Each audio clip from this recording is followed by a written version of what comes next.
Hi everyone, welcome to the webinar and workshop series conducted by TCS in lieu of the upcoming SCS exams happening in May 2026. My name is Nicholas and I'm the lead tutor and evaluator for SCS at TCS. So let's look at the session outcomes. First things first, I'm going to conduct an industry analysis and then I'm going to direct your attention towards the internal dynamics of your chosen company. The name of the company is Kwirtmak. I already shared a blog post with you. I hope you read through it. And after doing so, I hope you would have gained a good understanding of both the internals and externals of your chosen company. And I'm going to dip deeper in this session. And also, towards the very end of today's session, I'm going to talk about how we should deal with pre-scene application because just knowing the pre-scene won't help. You need to understand how you should utilize pre-scene info when it comes to developing answers. So I'm going to share some tips with you towards the very end of tonight's session. So before we get into the industry and pre-scene analysis, let me quickly remind you of the upcoming webinars and workshops we have scheduled for you. An important webinar is happening next Saturday at 9 GMT or 10 AM UK, in which I'm going to teach you crucial answering and time management techniques. Not just teach you these two techniques, I'm going to take you through one of the questions taken from mock exam 1 and explain how we should implement these two techniques when it comes to developing answers. And similarly, I'm going to share stress management techniques with you, which is our fourth webinar. In this exam, the examiner is not just testing your theory knowledge and application. The examiner is also testing whether you can manage stressful situations. So that's why it's essential that you gain an understanding of how you should manage your stress levels. If not, you are going to run out of time and therefore struggle at your exam. So in the fourth webinar, I'm going to share stress management techniques with you, along with giving you a glimpse into the exam blueprint, primarily focusing your attention towards examiner comments, because it's essential that you understand what the examiner expects from you before you walk into your exam. And then we are kickstarting our workshop and masterclass series. In each workshop, I'm going to explain what is contained within the F3, P3, and E3 syllabi. And at the same time, I'm going to conduct a masterclass focused on a question which is tied to F3, P3, and E3 syllabi. And in the final workshop, which happens just 2 or 3 days before your examination, I'm going to share last minute tips with you to make sure that you are capable of understanding what you need to do to improve your confidence. Because as per the CIMA examiner, if you are confident before the exam, you will be confident during the exam. And if so, you will end up developing highly successful answers. So I'm going to therefore share last minute tips with the prime intention of motivating you before you walk into the exam. So I hope you will attend each of these weekly webinars and workshops without fail, because this is the best way to gain a clear understanding of everything which is tested in your exam. And at the same time, this is the best way to keep tabs about your performance on a weekly basis. And having said that, I want to direct your attention towards the industry analysis, and then I'm going to take you through the internals of Kwirtmak, your chosen company. So this time's pre-scene is based on a manufacturer of 3D printers. So let's try to understand what this industry is about. So if you try to define this industry, as I mentioned earlier, this time's pre-scene is based on a 3D printing manufacturer or a manufacturer of 3D printers, or this industry is also known as additive manufacturing. So why do we call this additive manufacturing, or why do we call 3D printing additive manufacturing? Because you add layers on top of each other to develop something utilizing 3D printing. So 3D printing is mainly used for prototyping, especially when it comes to consumer electronics, because before you introduce something into the market, at the research and development stage, you need to come up with a prototype. So 3D printing makes prototyping extremely easy, because in the good olden days, if you wanted to develop a prototype, you had to get in touch with a traditional manufacturer, and the traditional manufacturers did not have the capabilities to develop a prototype which is to the exact requirements of what is stipulated by research and development staff. But this problem is fixed due to 3D printers, because once you feed the information or the design into a 3D printer, a 3D printer can print something or develop a prototype to the exact requirements of R&D staff. So, most companies out there which are involved with innovation, when it comes to prototyping, they rely on this industry or companies which manufacture 3D printers. And also, 3D printers are used for commercial purposes as well, because certain industries, especially the aerospace industry, jewelry industry, as well as car manufacturing industry, and likewise, as well as consumer electronics, they rely on 3D printers to print something whenever they want in an instantaneous manner. For instance, if you look at the aerospace industry, let's assume you want to, repair one of your components, or replace one of your components within an aeroplane. So when you want to replace a component or a part, in the good olden days, you had to place an order and wait for some time until an international manufacturer manufactures the component and sends it across to you. So there's a lot of delay when it comes to getting access to parts. But in this day and age, if you have a 3D printer within the airport itself, you can print the necessary component or the part then and there. So you can instantaneously manufacture or print the part which you need, rather than having to rely on a third-party supplier and wait for extended periods of time until you get your part. So until you get the part, the aeroplane will be grounded. So you can fix all these issues when you rely on 3D printing, because you can, as and when you need something, you can 3D print an object, or you can 3D print a part or a component within your premises or within your factory itself. So that is why 3D printing is utilized within commercial manufacturing settings. And as I mentioned earlier, 3D printing is utilized for prototyping. And what type of activities are carried out by manufacturers of 3D printers?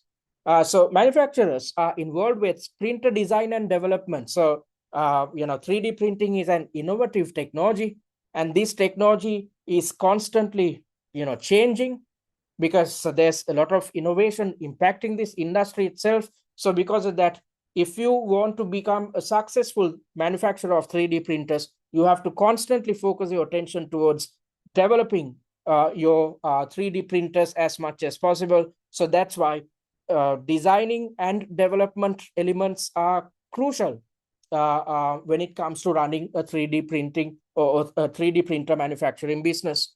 And also, you need to rely on CAD or any other type of software. CAD stands for computer-aided design.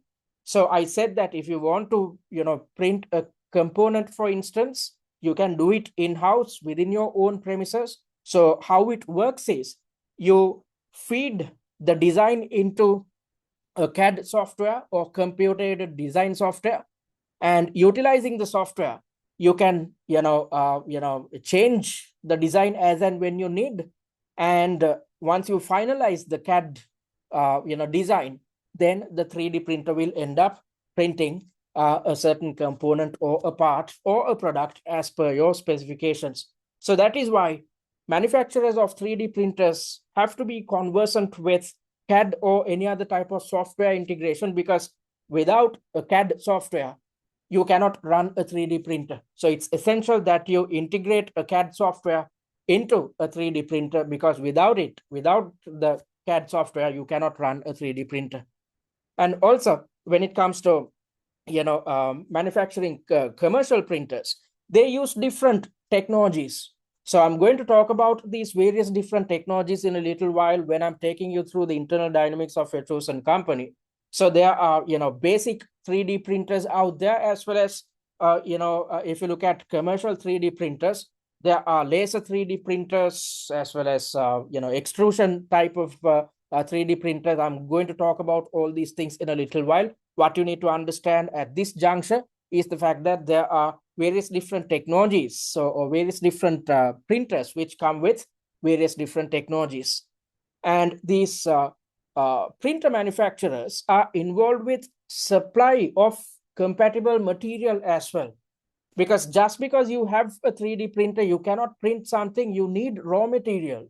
So 3D printer manufacturers usually end up supplying the necessary raw material to commercial clients. For instance, if you want to, print something such as an aerospace part, you will have to, manufacture something using some type of a metal. So 3D printers can be input with metal powder so that you end up manufacturing a component or a part which is made out of metal. Similarly, you can use plastic as well. So if you look at the jewelry sector, for instance, you can feed in gold, titanium, silver, or any other type of precious metal. So, when you have seen 3D printers, you would have seen that most of the time the raw material is plastic, but that is not the case if you look at commercial 3D printers, because you can use plastic. And on top of that, you have the opportunity of using various different metals as well.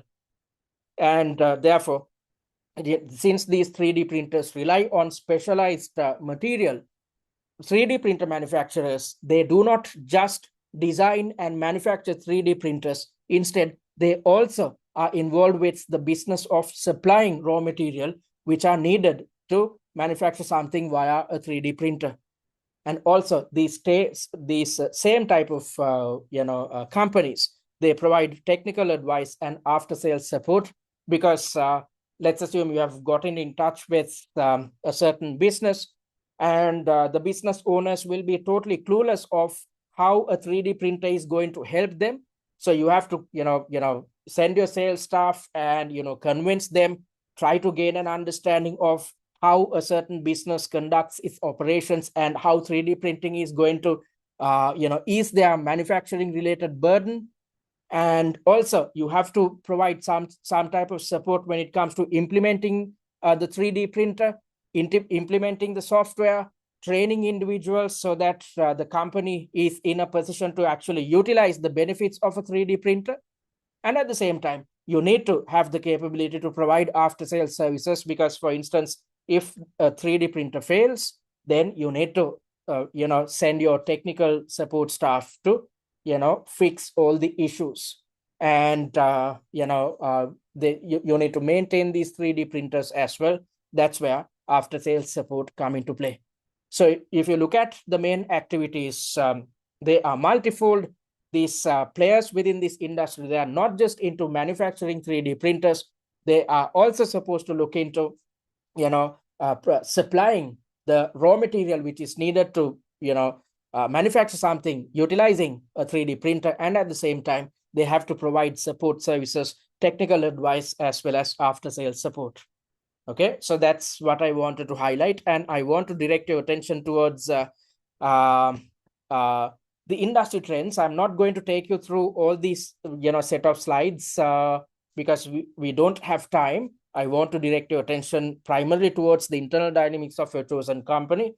When conducting this industry analysis, I'm simply trying to define what this industry is and explain what type of trends impact this industry. So the trends are twofold, or can be divided into two main categories. One is focused on technology and one is focused on operations. So directing your attention towards technology, companies are always focusing on integrating CAD as well as scanning technologies with their 3D printers. So CAD software is changing, because if you look at CAD software, 5 years back, you had to have a technician or an individual who was conversant with utilizing the CAD software or operating the CAD software. But nowadays, anyone can utilize a CAD software because it had become user-friendly. Why is this the case? 3D printing is, the demand for 3D printing is increasing. When this is the case, if you are to really use a 3D printer in a commercial setting, you need to get your designs right via the CAD software. So you don't find, technicians or individuals who are really conversant with CAD software. So because of that, CAD software is extremely user-friendly now, so that any layman can easily, develop something or design something utilizing CAD. So there's a lot of improvement or user-friendliness when you look at CAD software. And also there's an uptake in scanning technology as well. For instance, let's assume you want to replace a part of a certain motor vehicle. So when trying to replace a part in the good olden days, let's assume a certain part is broken.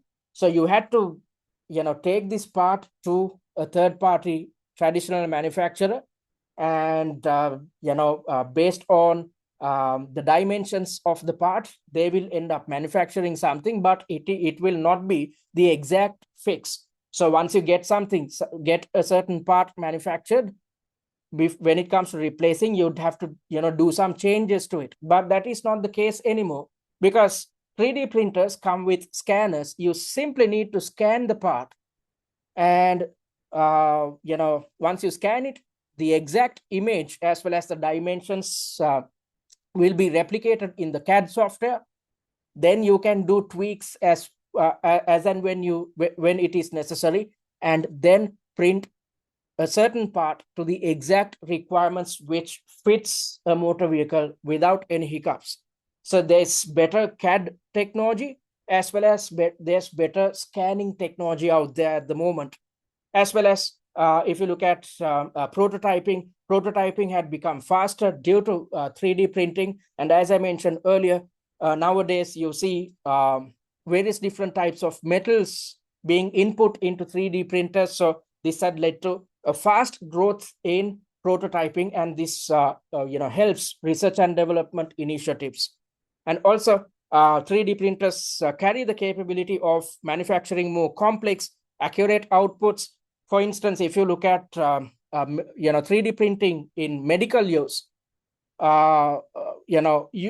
have the opportunity of 3D printing body parts, which are extremely complex, yet which suits the exact needs of patients without any problems. So these type of benefits are there. I'm going to talk about these things in depth, because this is mentioned within one of the news articles within your pre-scene.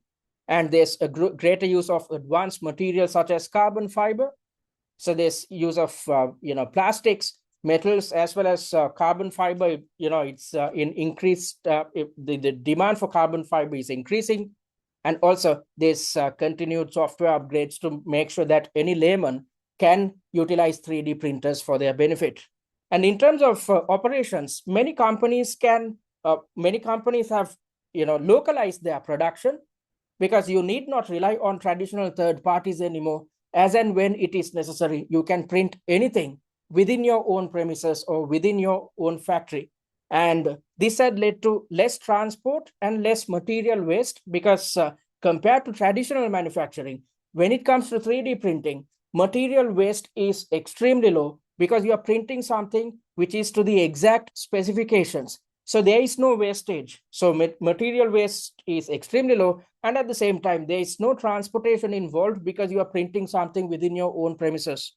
And also there's greater focus on supply resilience as well, because you are reliant on suppliers when it comes to the parts which make up a 3D printer. And at the same time, you are reliant on raw material supplies which are needed to 3D print something. So there is a greater focus on supply resilience. Major players within this industry, they try to create collaborative relationships and opt for sole sourcing agreements with suppliers, with the intention of ensuring that they have a continuous influx of parts as well as continuous influx of raw material. If not, these 3D printers are not going to work properly. And also there's a high level of importance on quality systems and ensuring printer reliability, especially the type of printers which are used in commercial settings. For instance, if you look at 3D printers being used in the medical sector, if there's some type of defective organ manufactured by a 3D printer, then the patient will not live. Same applies to the aerospace industry. If you print something which is not to the exact requirements, or if you end up manufacturing or 3D printing a defective component or a unit, then the plane will crash. If so, you are exposed to a plethora of legal issues as well as regulatory pressures, and your share price will drop in the future. So these are the elements a 3D printer should focus on. So as you would have understood by now, there's a lot of innovation taking place within this industry, and we have to change with times. If not, we will be left behind. However, whilst innovating, we have to ensure that we always uphold quality. If not, again, it will impact us adversely. So that's all about the industry. So having said that, let's try to understand what your company is about. So as you know, this time's company's name is Kwirtmak, and looking at the general information which is contained within your pre-scene, we have been in operation for the past 34 years, which is a significant strength of the business, because when a certain company has been in operation for 30 odd years, then it leads to good reputation because everyone knows us. And at the same time, we were quoted in the year 2004. So for the past 22 years, we have operated as a quoted company. And as you know, as a quoted company, we have access to multiple sources of funding, not just debt funding. We have access to equity funding. And at the same time, as a quoted company, it leads to better reputation. It is easier for us to sell our printers to commercial clients when we are a quoted company. And when you look at our reputation, we are well known for providing high quality services when it comes to 3D printing solutions as well as after sales services. So high quality means the fact that we are in a position to charge a higher price when providing our services, because when you're offering quality, definitely you can charge a higher price. And looking at the way in which we run our business, we sell a range of 3D printers to commercial clients. So at the moment, we are only trying to fulfill the needs of commercial clients. We are not selling to individual customers such as hobbyists, because if you Google 3D printing, what you'd see is pretty basic 3D printers, which are usually used by hobbyists. We are not fulfilling the needs of this market. Instead, we are totally reliant on selling our 3D printers to commercial clients, such as the aerospace industry, jewelry industry, and whatnot. I'm going to talk about these industries in a little while. So we are selling a range of 3D printers to commercial clients. And on top of that, we provide technical support to customers, because as I mentioned earlier, if we do not provide technical support, customers won't know how to utilize the 3D printers. And whilst utilizing the 3D printer, if a customer faces some type of a hiccup, then there should be after sales services. So that's what we offer as well. And on top of that, we supply material needed for these printers. So when looking at our business, we are involved with carrying out three main activities. We sell a range of 3D printers, we provide technical support, as well as we supply material needed to run these printers. And most customers usually purchase supplies from Kwirtmak or our company, given the fact that if we are involved with providing technical support, definitely the customers are going to trust us when it comes to material input or raw material supplies as well. So these are the three main elements which we focus on when running our business. And looking at the factories, we have one factory within England, which is our home country. The currency is the e-dollar. So this is the largest factory at our disposal at the moment. And on top of that, we have three different factories in foreign countries, which indicates the fact that we are not just manufacturing locally, we are actually a global company, because we have one factory within our home country, England, and at the same time, we have three other factories in foreign countries. And also, not just manufacturing happens in a global sense, we have a global customer base. So we are actually an international company because we manufacture both locally and internationally. And the same should be said about our sales. We sell both locally and internationally.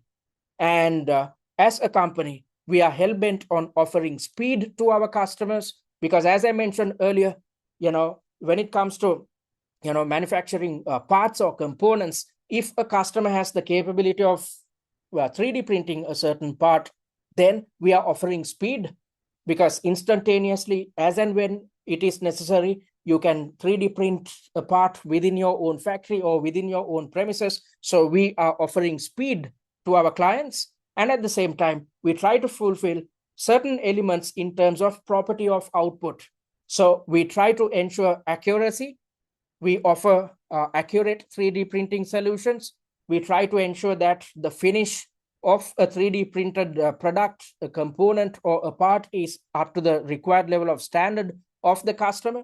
And at the same time, we think in terms of the strength of a product or a part which is manufactured using our 3D printers. For instance, we offer services in where you can utilize metal when it comes to carrying out your 3D printing. So that is when we are offering strength, as well as we fulfill the size related needs of our customers as well, because we are not just supplying small 3D printers. We are supplying 3D printers to the aerospace industry. And for instance, if you want to 3D print a wing, which is utilized within an aeroplane, you cannot rely on a small 3D printer. You need a huge 3D printer. So we sell all types of 3D printers, small ones as well as extremely large ones, which are used in commercial settings.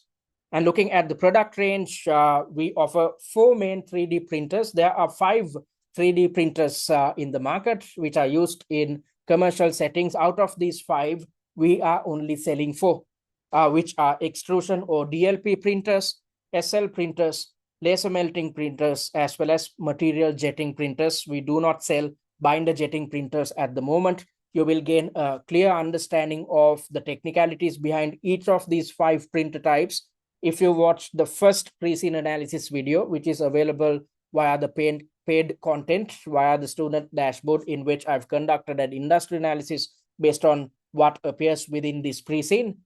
Then you'd gain a clear understanding of what these what these 5 printers are.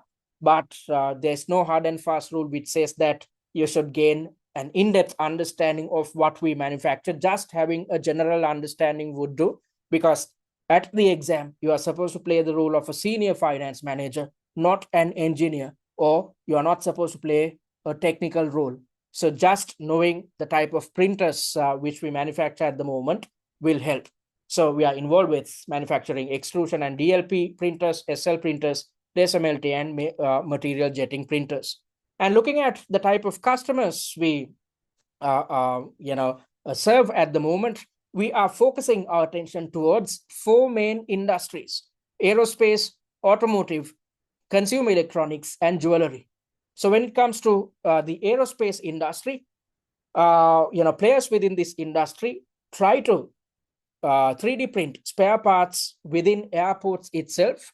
And this leads to a speed up of repairs because there's low waiting times, as I mentioned earlier, because traditionally, you had to rely on a third-party company to supply you with the component which you need. So you had to wait for some time. That is not necessary anymore, because within the airport itself, you can have a huge 3D printer and 3D print your parts as and when necessary. So this speeds up the repair process. So that's what we offer to the aerospace industry. And looking at the automotive industry, we fulfill the needs of luxury car manufacturers who want to manufacture switches and dashboards. So if you look at luxury cars such as Bentleys and Rolls-Royce, you would have seen that they come with the dashboards come with intricate designs, exotic designs. You get a lot of jewels being embedded into these dashboards. So these come it is not too easy to design them in a traditional setting and develop them in a traditional setting. That's where 3D printers come into play, because you can easily 3D print anything if you get the design right. So that's what we offer to luxury car manufacturers at the moment. And also concerning the consumer electronics industry, we help them prototype new products, because when it comes to consumer electronics, before they introduce something to the market, they have to conduct research and development, and at the R&D stage, they have to develop a prototype. That's where 3D printers come into play, as I mentioned earlier. So compared to traditional manufacturing, prototyping is extremely fast and easy. You need not waste resources such as raw material. You can quickly and or instantaneously print something within your own premises, which had sped up the prototyping process. And at the same time, looking at the jewelry sector, sometimes you have to manufacture complicated pieces. You can easily get them 3D printed rather than relying on traditional manufacturing methods. If you look at the watch manufacturing industry, which is part and parcel of the jewelry industry, it takes a lot of time. For instance, if you are manufacturing something like a Patek Philippe watch, it takes a lot of time to get all these complex parts manufactured by hand or utilizing machines. But nowadays, you can easily 3D print stuff, which has actually helped the watch industry, as well as similarly the jewelry industry. And also, when it comes to manufacturing bespoke items, you can easily get your CAD design done and get the 3D printed jewels, or you can get the jewels printed to the exact specifications of the customer. So these are the 4 industries in which we sell our 3D printers. And looking at the type of technical advice we provide, we are providing technical advice focused on 3 main elements in terms of cost, speed, and properties of object. So let's try to understand what type of technical advice we provide in terms of cost. As you know, 3D printers are expensive to purchase and operate, because we are not selling basic machine. We are selling a complex machine, which are utilized for complex manufacturing processes. Therefore, especially the type of 3D printers which are utilized in commercial settings are extremely expensive to purchase and operate. So that is why we need to provide technical support, so that we can reach out to a customer and gain an understanding of the exact needs of the customer. And then we should recommend a printer, because if we recommend the wrong printer, then the investment will be wasted. So we have to get in touch with the customer, understand the exact needs, and in order to fulfill the exact needs of the customer, we are supposed to recommend the accurate or the appropriate printer. And our 3D printers are of the highest level of quality, therefore they are expensive. So when trying to sell an expensive product to our customers, we have to ensure that we always try to satisfy customers. That's why I said that it's essential that we gain an understanding of the exact needs of customers, and based on fulfilling these needs, we have to suggest the correct printer. If not, this leads to dissatisfaction. And also, in terms of speed, this is tied to the time taken to create a certain object, and the time taken to create a certain object depends on the technology and the power of components used within a 3D printer. Again, this is where we need to provide technical advice, because a customer who wants to utilize our 3D printers will be clueless of the technology within the 3D printers, as well as the power of components. So we are aware of these elements. So that is why we have to, when providing technical advice, we have to listen to the exact needs and come up with a solution with the intention of fulfilling the cost-related needs of customers, as well as ensuring that an object can be created as per the speed-related needs of the customer. So it is our responsibility to suggest the technology to be utilized within a 3D printer, as well as the type of or the power of components to be used within a printer. And in terms of the properties of objects we offer, this should again be aligned with the customer needs. So we try to offer accuracy, finish, strength, and size, as I mentioned earlier. So in terms of accuracy, if you take two examples, engine parts versus ornaments, engine parts should carry a high level of accuracy compared to an ornament, because if you get something wrong, the engine is not going to work. So when you're dealing with players within the automotive industry, or players within consumer electronics, or players within the aerospace industry, we have to focus on fulfilling the accuracy related needs of our customers, as opposed to a customer who reaches out to us who is involved with manufacturing ornaments. So when you manufacture ornaments, accuracy is not really a concern. And similarly, in terms of finish, appearance versus functionality should be taken into consideration. So if you are manufacturing a part which is utilized within a car engine, for instance, the appearance doesn't matter. You have to focus on functionality. And in terms of strength, you can 3D print something utilizing plastic as a raw material, or you can 3D print something utilizing metal as a raw material. And in terms of size, aerospace clients need to rely on large 3D printers, whereas if you look at the jewelry sector, they rely on small 3D printers. So this is where technical advice comes into play. We need to gain an understanding of the exact needs of customers, and based on fulfilling the exact needs of customers, we have to stipulate a solution to them. And when stipulating the solution, if we provide the accurate solution, we will fulfill the cost related needs of our customers, speed related needs, as well as we will ensure that we will fulfill the properties of objects as well. So based on all this information, the probable exam scenarios which can be tested are in terms of risk exposure, because we are a global player. We are not just selling globally, we are manufacturing globally as well. So therefore, we are exposed to political, economic, and country risks. And also, since we are exposed to these political, economic, and country risks, we are also exposed to foreign exchange risk. And also, if we end up suggesting the wrong printer, or if the printers which we supplied are defective, then it exposes us to operational risks, and these operational risks in turn will expose us to reputation risks.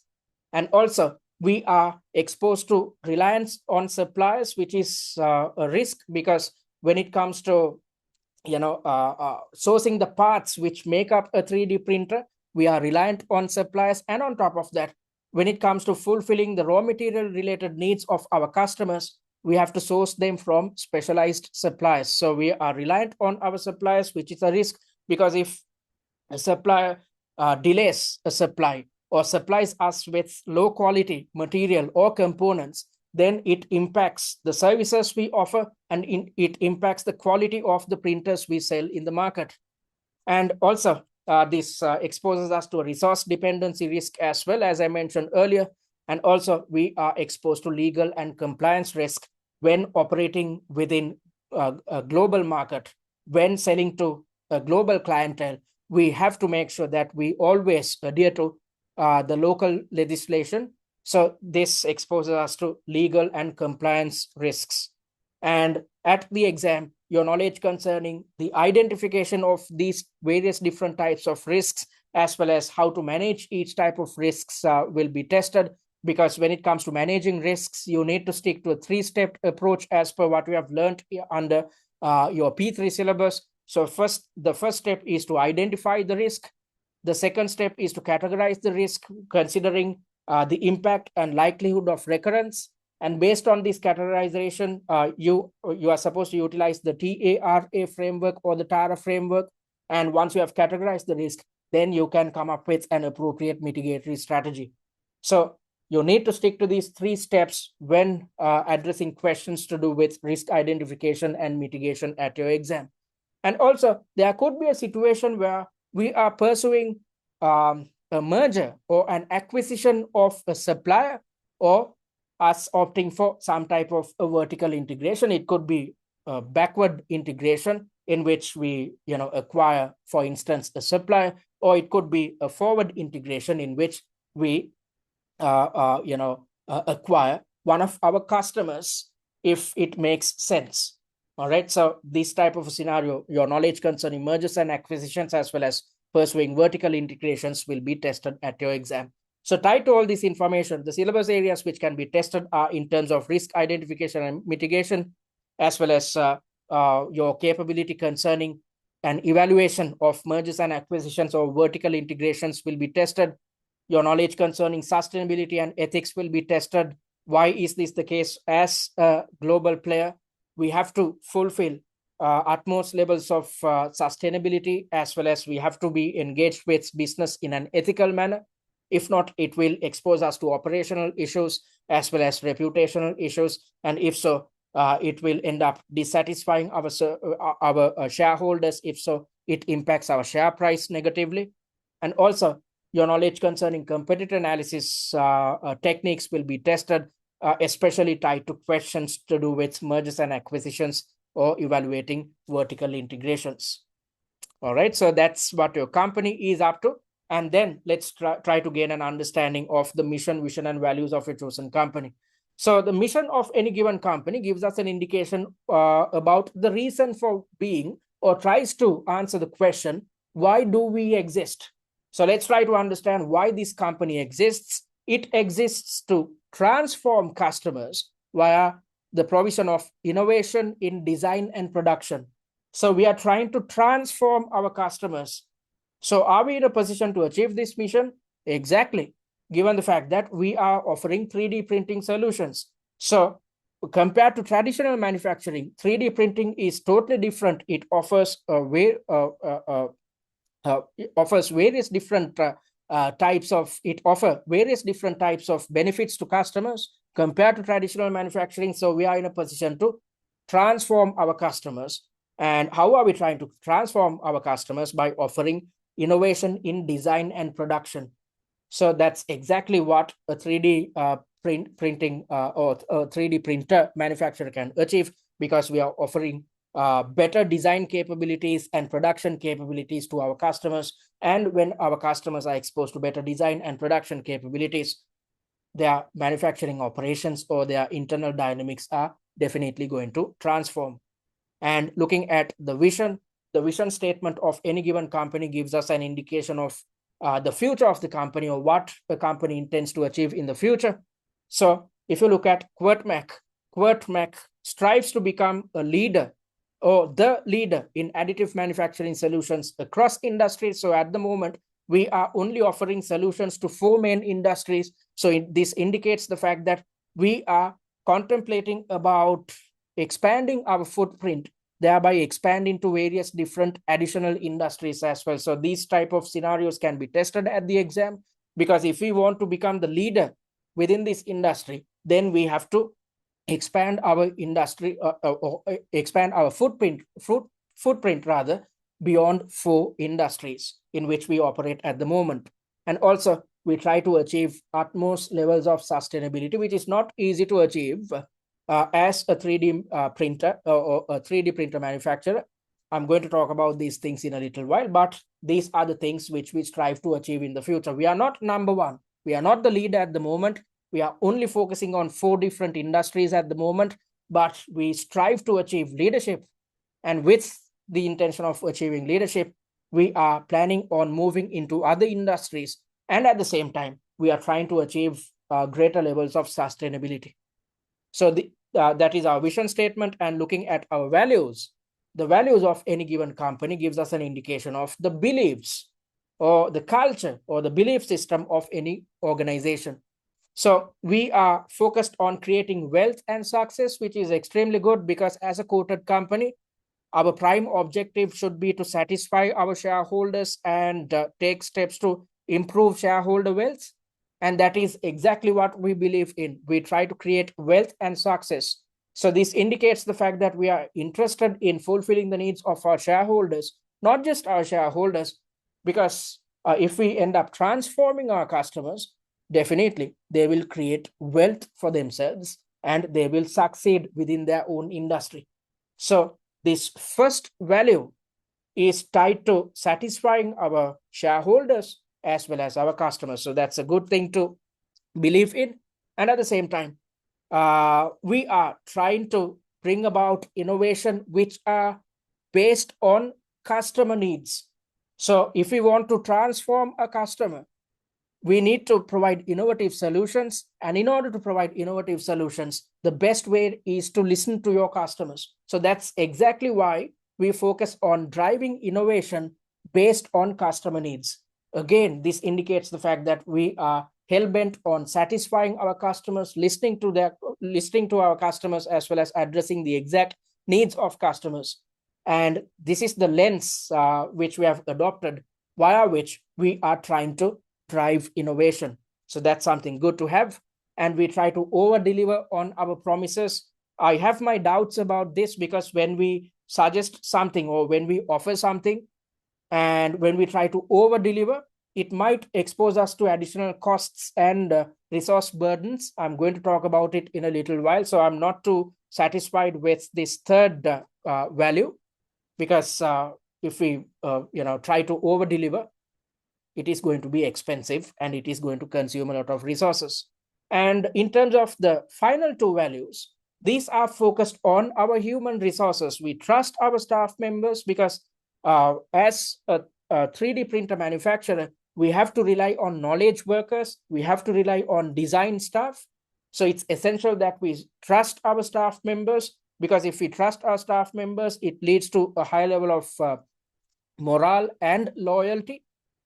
And at the same time, we consider our staff to be team players. So this indicates the fact that we are hell-bent on ensuring collaborative a collaborative work environment, because this is where you need a team. So these two values indicate the fact that we are actually concerned about the well-being of our employees, because if we want to be innovative in the future, we have to rely on our knowledge workers. So it is better to treat them well, because if you treat them well, you are in a position to retain great talent within the company. And if you retain these individuals, then you will achieve future success without any issue. All right. So based on all this information, the overall analysis is the fact that there's a good alignment between the mission, vision, and values. Why am I saying this? Because if we achieve our values, for instance, if we create wealth and success, we are trying to fulfill the needs of our customers as well as shareholders. If we fulfill the needs of both these stakeholders, especially looking at our customers, we are in a position to transform our customers by providing innovative solutions. And when we transform customers, this leads to a higher level of loyalty, and this leads to positive word of mouth, and this will bring additional business. And additional business will ensure that we move on to different industries, and at the same time, we achieve leadership within this industry. And similarly, we try to over-deliver on promises, and we drive innovation based on addressing the exact needs of customers. Again, we are focused on satisfying our customers. And when we do so, we are in a position to transform our customers. And when we transform our customers, we are in a position to drive additional sales and achieve leadership within this industry. And when we believe in our staff members, when we treat them right, then we are retaining good talent within the company. And this will ensure that we are in a position to address the innovation-related needs of our customers by transforming them, by offering them innovative solutions. And we need employees to provide innovative solutions to each of these clients. And when this is the case, this leads to customer satisfaction. Therefore, satisfied customers will lead to positive word of mouth, then will increase sales and achieve leadership within this industry. So there's a good alignment between the mission, vision, and values of your chosen company. And values, if achieved, drives competitive advantage, because it's great to focus on our customers, focused on shareholder well-being, as well as focus on the well-being of our staff members. So if we achieve the values, it will drive competitive advantage in the future. And we are also considering about sustainability as per our vision statement. So sustainability as well as customer relationships are considered. This indicates the fact that we are focusing our attention towards upholding GRI standards or global reporting initiative standards, as well as integrated reporting standards, because as per integrated reporting or GRI, we are not supposed to only look at the financial outcomes. We have to look at non-financial outcomes as well. So that is why, as per IR or GRI, you might have heard about something called the six capitals framework. So as per the six capitals framework, we are not only supposed to report about financial performance or the way in which we utilized our financial capital. We are supposed to also inform our stakeholders about how we utilized non-financial capital and generated non-financial capital within our company. Because in this day and age, stakeholders are not just interested in the profits of a company or the financial performance. Shareholders are looking at whether a company is resilient or will be resilient in the future.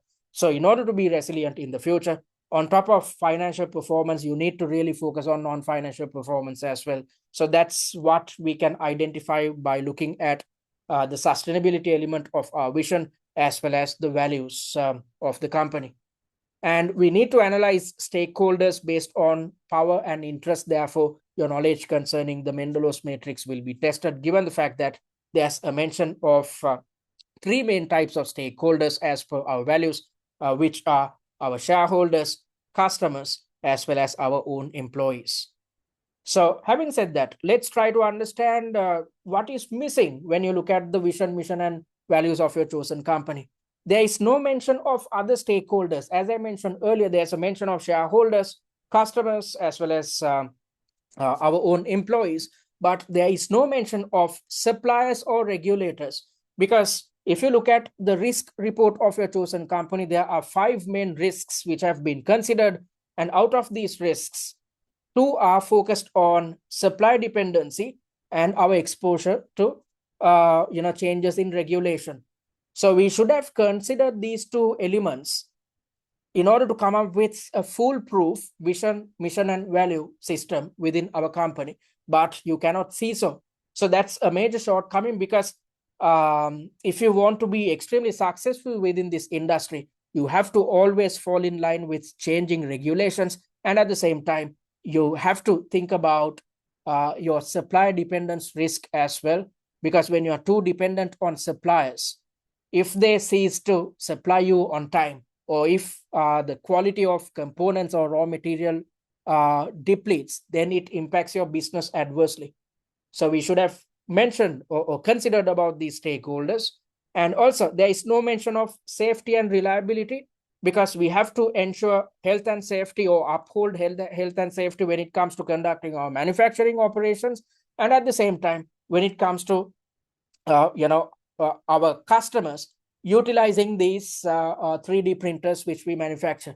So we have to ensure health and safety within our own company as well as within customers' premises. So there's no mention about it. We have not considered about it. And this appears within one of our main risks. So as mentioned previously, we should have considered this, given the fact that we have identified this risk. Therefore, we should have integrated within this element within our vision, mission, and values. And also, we have not considered about environmental concerns. We are only focusing our attention towards sustainability. We have not spoken about the environmental concerns or environmental disclosures, which are mentioned again within the risk report. So it is better to consider them and redevelop our vision, mission, and values in the future. And there is no mention of the type of collaborations which are essential to run our business, because we are dependent on our suppliers when it comes to sourcing the parts needed to manufacture the 3D printers, as well as the supplies which are utilized to 3D print something. So we should have considered about these type of collaborations. And also, we strive to achieve better levels of sustainability, but this raises the question as to whether we are actually a sustainable business, because we are operating 4 different factories, not just locally, but internationally. So this exposes us to carbon emissions, manufacturing related carbon emissions, and we are utilizing complex hardware as well as software. And this again leads to energy related emissions, and we are selling globally, and this leads to transportation related emissions. So we are exposed to energy intensive emissions as per our manufacturing and sales operations. And also, when it comes to the type of raw material utilized within these 3D printers, we use plastic, metals, and various different binding agents. And these things will end up damaging the environment. And if you look at metal extraction processes, they are high. They emit a lot of emissions. So if you look at our operations and the type of raw material which are used or which we suggest to our commercial clients to 3D print something, can we say that we are actually sustainable? We cannot say that, given the fact that we are exposed to energy intensive emissions as well as extraction related emissions. On top of that, the raw materials end up damaging the environment as well. And also, are we offering unrealistic customer expectations? Because I mentioned the fact that we are trying to over deliver on our promises. As per the risk report of your chosen company, we are exposed to volatile sales demand, which is one of our main risks. And we are totally dependent on our suppliers, and we are exposed to technical complexity as well. So when we are exposed to these type of issues, should we try to over promise or over deliver? Trying to over deliver leads to higher service costs, as I mentioned earlier, and this will create a pressure on our staff and our internal systems. So it is, not best to over deliver, especially given the fact that we are dependent on our suppliers, we are exposed to volatile sales demand, and we are exposed to a technically complex business process.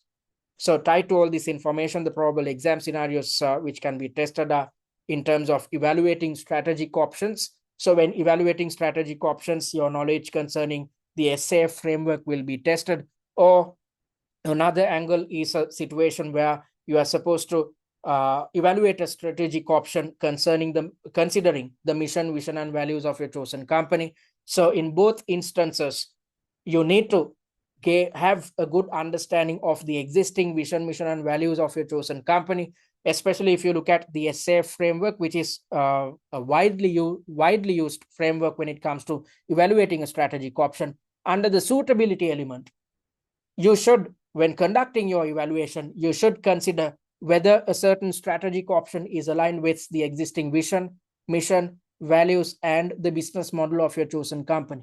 So under the suitability element of the SAF framework, as well as the examiner might directly ask you to evaluate a strategic option just considering the vision, mission, and values. So in both these type of questions, your knowledge concerning the existing vision, mission, and values of your chosen company will be tested.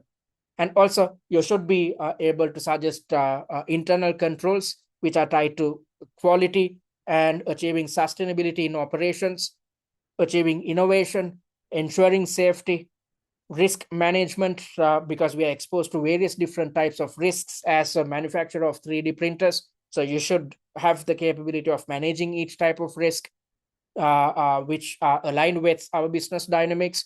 And we have to be involved with ethical business practices, given the fact that we are a quoted company. And also, your knowledge concerning stakeholder management, concerning the Mendelow's matrix, will be tested at your exam. Okay, so that's your vision, mission, and values. And then let's try to understand about board dynamics. I'm not going to take you through all this information because it's going to take a lot of time. Simply, go through this annotated pre-scene and watch the 4 pre-scene analysis videos which are already on our website under the paid content. Then you'd gain a good understanding of what is contained or about the capabilities as well as shortcomings of our board members. I want to direct your attention towards board responsibilities because this is a heavily tested area. So if you look at how our board is structured, there's a CEO who provides leadership, and then there are 4 different directors who are working under the CEO. So our entire organization is divided into 4 main parts: operations, technical elements, finance, as well as marketing. So if you look at the marketing director, this individual is involved with marketing initiatives, customer service, and conducting PR. So this is aligned with the routine responsibilities carried out by a marketing director. The same could be said about the CFO, because this individual is looking into financial reporting, management accounting, and conducting treasury or managing treasury functions. Again, typical of a CFO. And looking at the CTO, this individual is involved with conducting research and product development work, because as I mentioned earlier, we are operating in an innovative industry. So if we want to be competitive, we have to always keep changing ourselves. So that is why we have to spend a considerable amount of money on research and product development. We have to keep innovating as a manufacturer of 3D printers. So, that's typical of responsibilities carried out by a CTO. However, if you look at the operations director is looking into multiple angles.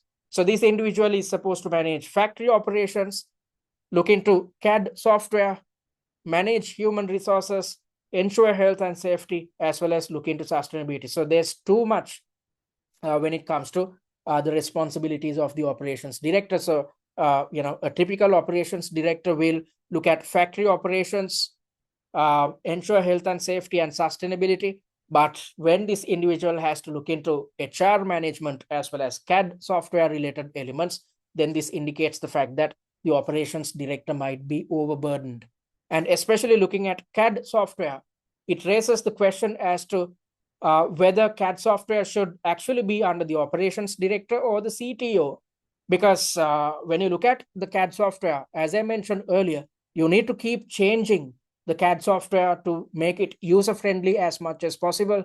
So that is what that should be achieved at the when it comes to research and development initiatives. So since the CTO is conducting research elements or providing leadership to research elements, it makes sense to ensure that the same individual is managing affairs in terms of changing or upgrading the CAD software. So rather than the operations director looking into these affairs, I think it makes sense if these responsibilities are transferred to the CTO. So that's exactly what I've highlighted here. And looking at the skills and capabilities as well as the responsibilities of our executive directors, we do not see someone who is looking into cybersecurity and data privacy, which is extremely crucial considering the industry dynamics. Because when we are providing solutions to a commercial client, as I mentioned earlier, we have to ensure that we implement some type of software, such as a CAD software. So our clients will end up feeding confidential design data into this CAD software. And if due to our CAD software's some type of a fault within our CAD software, if a client is exposed to a data breach, then the customer is definitely going to sue us, because some third party might gain access to confidential design data just because the CAD software had some security vulnerabilities. So there should be someone who is looking into ensuring data security or cybersecurity and data privacy, but there is none within our board who comes from this type of a background, and at the same time who is supposed to provide leadership concerning this matter. And that is probably why there is no mention about cybersecurity or data privacy risks within the current risk report of your company. I'm going to direct your attention towards the risk report, then you'd understand what this logic is all about. So for now, understand the fact that there is none within our board who comes from a cybersecurity or data privacy background. And at the same time, there is no one looking into these affairs, thereby highlighting the fact that there is a gap in strategic leadership concerning cybersecurity and data privacy within our organization. And it is extremely crucial that we look into these affairs, given the fact that we are offering, not just 3D printing solutions, but the technologies aligned with 3D printing, which includes, something like CAD software. So it's essential that we look into these affairs. So we have missed out on these elements in terms of strategic leadership. Also, there is no one who is looking into supply chain management, As I mentioned earlier, as per what's highlighted within your own risk report of your chosen company, we are exposed to supply dependency risk. So this highlights the fact that it's essential that we manage our supply networks, to ensure that we manage relationships or manage collaborative relationships with suppliers to ensure consistent supply. However, there's no one who is looking into these affairs within our board, which is a major shortcoming. And also, we are exposed to compliance risk, legal risks, especially given the fact that we are manufacturing across the world, we are selling across the world. However, there is no one looking into these affairs. And these are important risks which we are supposed to manage. So definitely, these type of shortcomings are there with a purpose, because these elements, these type of scenarios which are based on these shortcomings will be tested at the exam. So at the exam, you should be able to deal with questions tied to managing system incompatibilities due to a lack of leadership in these areas concerning our systems. There definitely we will be exposed to system incompatibilities, especially when we are offering our solutions to our customers, because customers already have their legacy systems within their organization, and we have to integrate our own software which is tied to the 3D printers to these legacy systems. When trying to do so, customers might be exposed to system incompatibilities. So your knowledge concerning these areas, how to manage these incompatibilities, will be tested. And also managing the internal business environment. We are supposed to be an innovative company operating within an innovative industry. So definitely we have to constantly change ourselves, and you should understand how these changes will impact the existing business environment of your chosen company. So be prepared to conduct evaluations concerning these areas, and also how it impacts our business ecosystem, because we are not managing affairs on our own. We are dependent on so many stakeholders, especially our suppliers. So whenever we try to do something new within our company, we have to be considerate about how these changes are going to change the business ecosystem. And therefore, your knowledge concerning how to manage change or change management techniques will be tested. And when it comes to managing change, you need to manage stakeholder relationships as well. Again, therefore, your knowledge concerning stakeholder management will be tested. And when we're trying to change something, some employees might, we have to impose internal controls, and some employees might not adhere to these internal controls. If so, we have to take disciplinary action against them. So you should know how to take disciplinary action in the most successful and ethical manner. And also your knowledge concerning the appointment of a new director or a manager can be tested, tied to risk management related leadership, cybersecurity and privacy related leadership, supply chain management leadership, or legal or compliance related leadership. So expect a question which is focused on appointing a manager or a director who is looking into these 4 different angles. And there could also be a question tied to appointment of a new board committee, such as something which looks into cybersecurity. Okay, so these are your board responsibilities. And I want to also direct your attention towards board committees, which is again a heavily tested area. So if you look at the number of committees, there are 4 committees, and one is focused on audit, the other is focused on risk and CSR, and the remaining 2 are focused on remuneration and nomination. So let's try to understand the responsibilities of board committees and why board committees are there within any given organization. So the board committees usually comprise of non-executive directors. And let's try to understand the role of non-executive directors. So the executive directors of any given organization are supposed to be involved with the daily running of the business and provide strategic leadership. So the shareholders of any company are the owners of the company. However, all shareholders cannot be involved with the daily running of a business. That is why you appoint a set of directors which make up the board of directors. So the board of directors are agents who are supposed to run the business on behalf of the shareholders. So the executive directors have a lot of power, although they are supposed to operate as the agents of the shareholders. Given their level of power, they can do whatever they want with the intention of fulfilling their own needs. That is why non-executive directors are appointed to a board, because the non-executive directors are not involved with the daily operations of a business.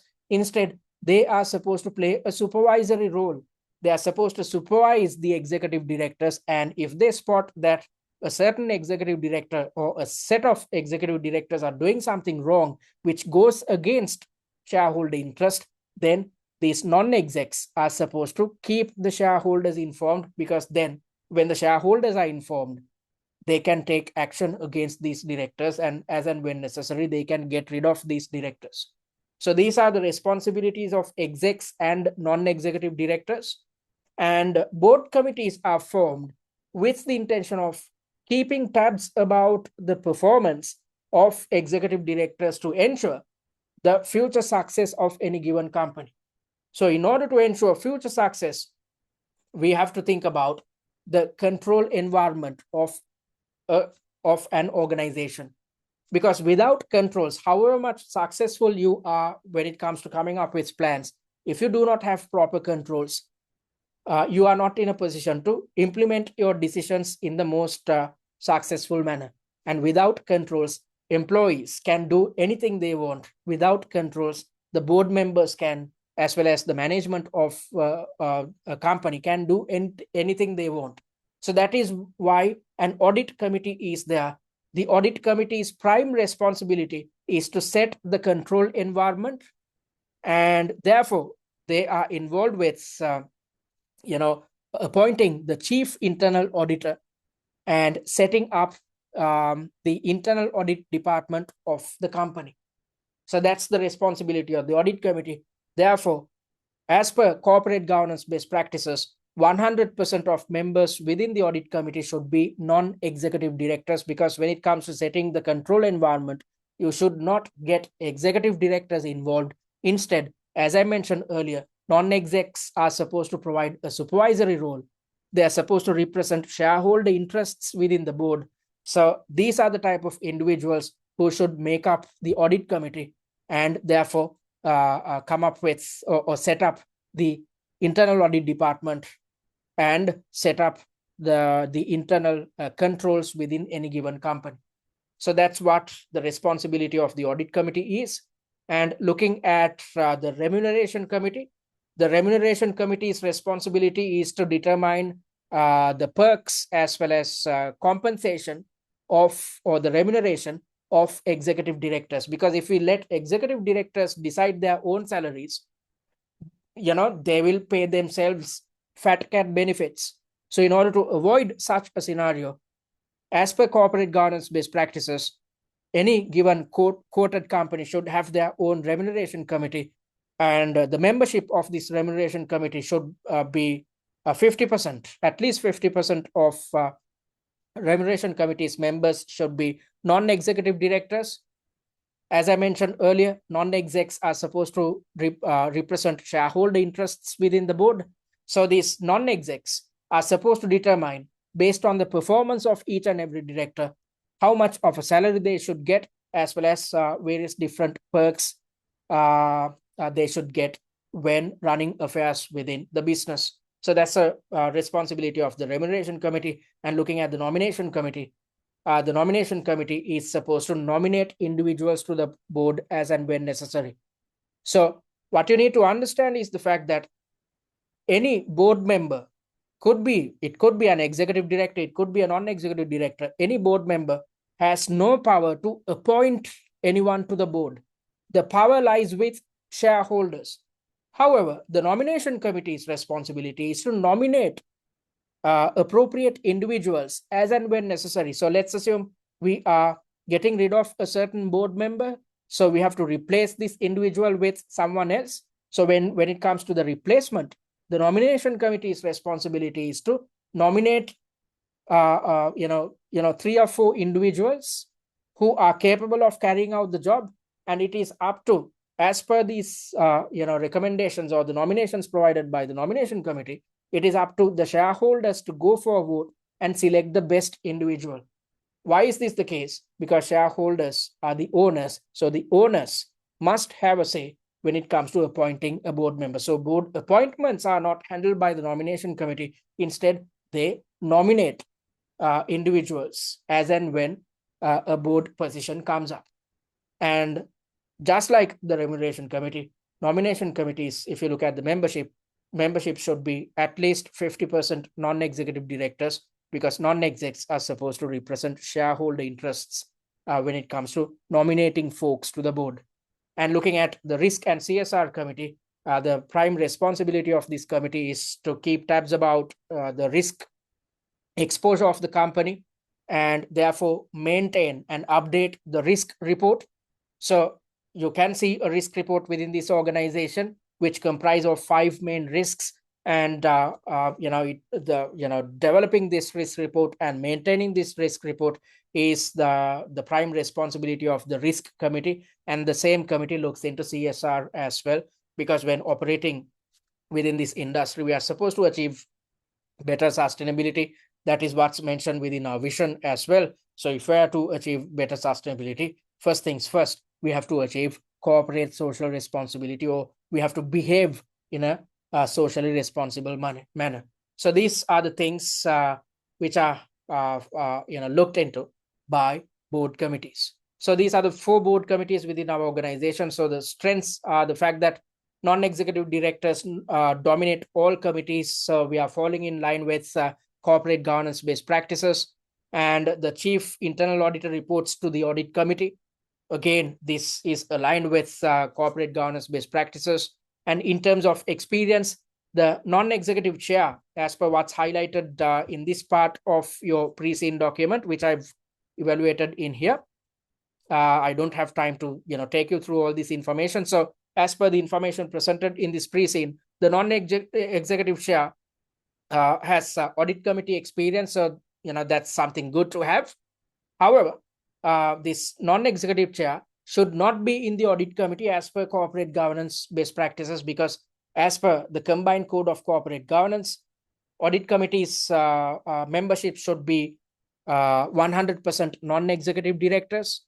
So the non-executive chair should not be part and parcel of the audit committee, but you see that within this organization. So this is a governance weakness.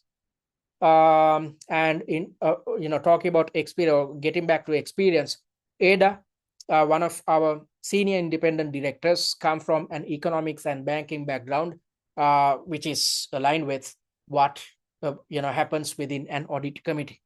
And looking at the weaknesses, the non-executive chair should not be in the audit committee, as I mentioned earlier. This exposes us to governance risks, and also there's a skill gap within our board committees, as well as because these board committees comprise of non-executive directors. This highlight a skill gap within our non-executive directors, because there's none who comes from a technology related background. There's none who comes from a cybersecurity background, supply chain background, sustainability, HR, or compliance background. So I highlighted that there is no strategic leadership concerning these affairs at board level, because you don't see any executive directors who are looking into these matters. Similarly, there aren't any non-executive directors who are well versed with these matters. So this is a major governance gap within our organization. So based on this, various different scenarios will be thrown at you at your exam. And looking at the workload, each member works in 3 different committees. So at the moment, things look totally fine, because a typical non-executive director usually works in 2 or 3 committees concurrently.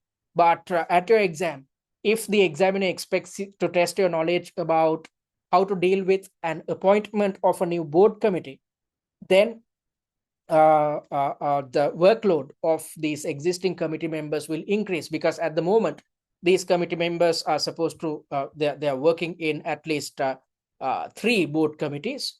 But if you appoint a new board committee, then they'd have to work in this 4th one as well, which increases their workload. which is not too good. In such a scenario, it makes sense to appoint a new non-executive director with the intention of easing the burden. And at the same time, if you look at the split between executive and non-executive directors, there are 5 executive directors within this company and just 4 non-executive directors. I've mentioned it here. There's an imbalance between executive directors and independent non-executive directors, because as per corporate governance best practices, there should be a good balance between executives and non-executives within the board.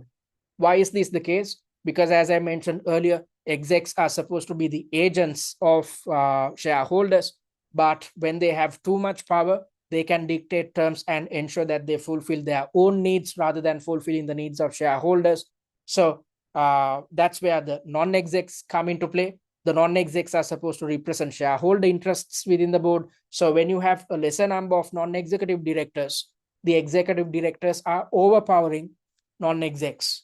So shareholder interests might be compromised in such a scenario. So this exposes us to governance risk and goes against the corporate governance best practices. So there could be a situation where the board is, the company is rather contemplating about appointing an exec versus a non-executive director. So when building your arguments, you have to consider this point as well.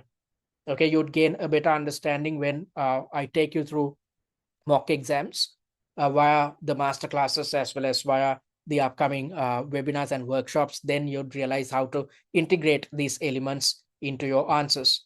So having said that, I want to direct your attention towards the risk report as well. I'm not going to focus on all 5 risks. I simply want to direct your attention towards one single risk so that you understand how to utilize this risk report.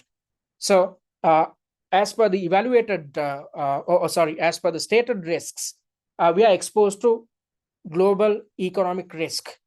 So we are trading globally, so we are exposed to inflation, interest rate changes, and wider macroeconomic instability, which can impact both our suppliers as well as customers. So we are selling in a global setting.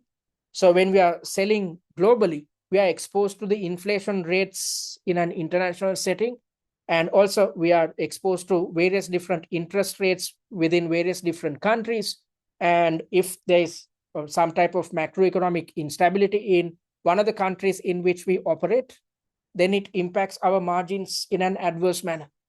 So not just our customers, we are not just exposed to these issues tied to customer relationships. We are exposed to these issues tied to supply relationships, because let's assume we are getting supplies from a certain country, and this country is exposed to high inflation, and this in turn will impact the cost of the raw material which we source from this country.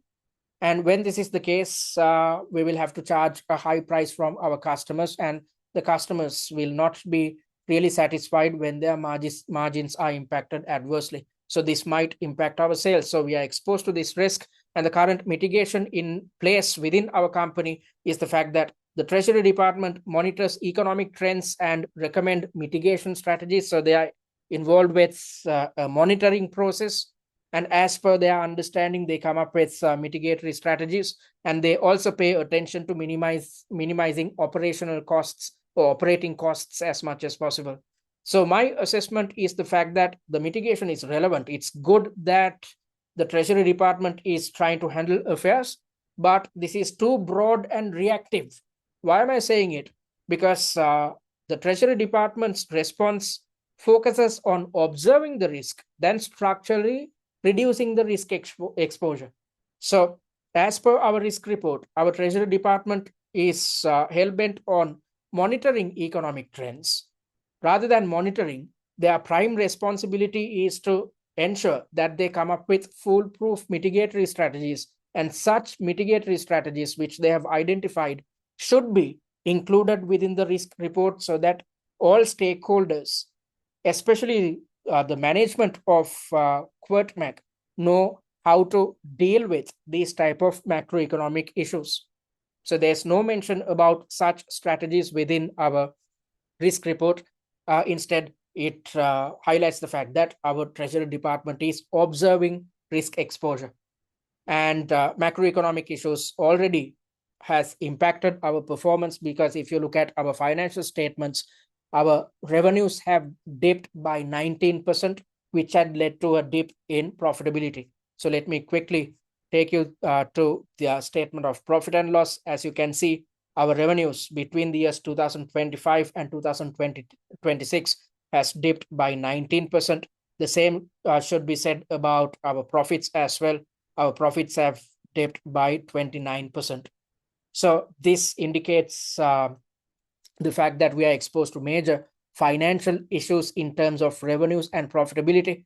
So, when this is the case, when we are just observing macroeconomic risk exposure, it is not going to help. We might be exposed to further issues in the future. And also, we were faced with a currency loss in the year 2026, as per the statement of changes in equity. If you look at our our currency reserve fell by 17% due to a currency loss, which indicates the fact that we are exposed to adverse foreign exchange movements given our global footprint, because we are manufacturing globally as well as we are selling globally. So it's of utmost importance that our Treasury Department take a proactive stance rather than trying to be reactive, rather than simply looking into trying to observe affairs. So the enhancements, so when there is a shortcoming, you should have the capability of suggesting enhancements as well. So the type of enhancements which I'm suggesting is to use scenario planning, so that we come up with various different scenarios considering various different inflation rates, interest rates, and macroeconomic issues. And these scenario plans should be backed with early warning indicators, and we have to stress test each market in which we operate to see whether, if inflation rate increases by this percentage, how is it going to impact our costs as well as our margins and whatnot. These type of what if analysis as well as scenario planning should be conducted within each of the markets we operate. And also, we have to depend on currency and interest rate hedging techniques where appropriate, which should include natural hedging.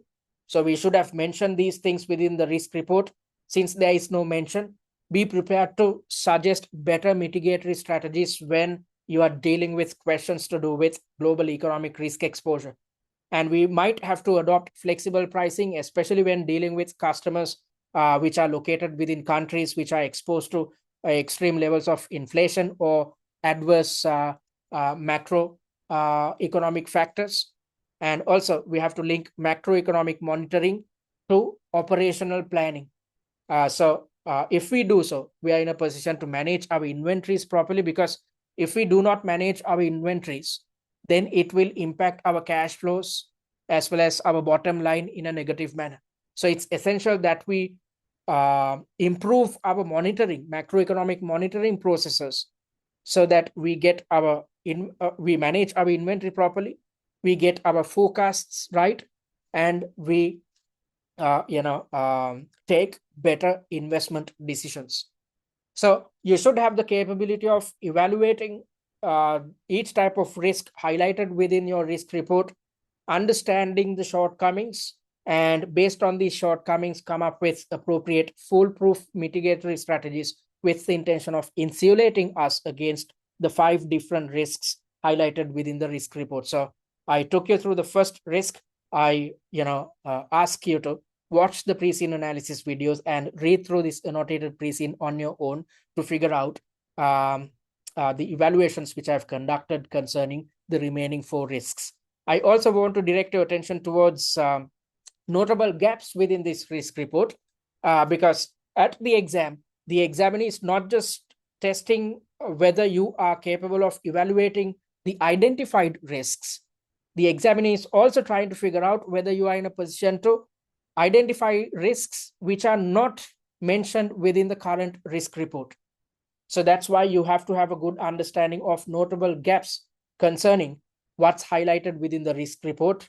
So you need to have a good understanding of the internal and external dynamics of your company. And you should connect this knowledge with the existing risk report to figure out notable gaps. And I've highlighted, different types of notable gaps which should have appeared within the risk report, but unfortunately, it is not there. Therefore, these type of questions will be thrown at you at your real exam. So there is no mention about cybersecurity and data privacy risk, as I mentioned earlier, because we are heavily dependent on software, CAD interfaces, digital design files, and although this is the case, there's no cybersecurity or data privacy risks. These risks are not disclosed within your risk report. We have the operations director who is looking into product development, who is looking into CAD software. And when it comes to product development, the CTO is looking into these affairs. But as I mentioned earlier, there's none looking into cybersecurity and data governance or data privacy. So why it matters is the fact that we are dealing with CAD files, confidential design data of our customers who end up utilizing our solutions. So it's essential that we uphold utmost levels of cybersecurity and data privacy, because if you are exposed to a cyber attack or a data breach, this disrupts operations within the client's premises, as well as this compromises customers' confidential information, and therefore it impacts our product reliability and trust in an adverse manner. So the recommendations with the intention of ensuring that we deal with this risk in a foolproof manner is to identify cybersecurity and data governance as a principal risk within our risk register. And with the intention of managing this risk appropriately, we have to assign clear ownership. And also we have to take steps to strengthen access controls concerning who has access to confidential information. We have to come up with proper firewalls and whatnot, thereby ensuring software security. We have to come up with incident response plans so that whenever we are exposed to a cybersecurity issue, whenever our customers are exposed to a cybersecurity issue, they know how to respond to such a situation, whom to communicate with, whom to contact. All these things are part and parcel of an incident response plan. And we have to ensure that we invest on encryption systems with the intention of hiding our source codes, hiding our confidential information. And also we have to make sure that we take assurances from our suppliers about the fact that they uphold cybersecurity within their own companies. Because definitely when we are dealing with suppliers, given the fact that we are exposed to supply dependency risk, we will have to connect our own systems with suppliers' software. And if the supplier is exposed to a data breach due to some type of a security vulnerability within their own systems, it might expose us to the same type of threats or data breaches.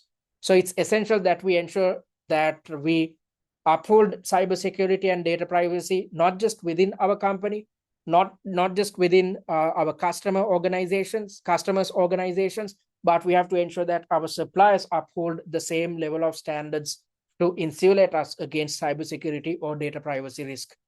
So, these type of arguments, you are expected to build these type of arguments at your exam, given the fact that this is a notable gap. So likewise, there are various different notable gaps.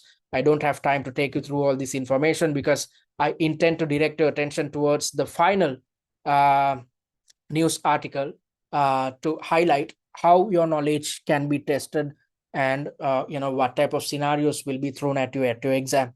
So this is a news article taken from Inland Daily, and this article highlights information of use of 3D printing. So doctors and dentists use 3D printing to create bespoke parts such as replacements of worn out heart valves, as well as creating artificial limbs.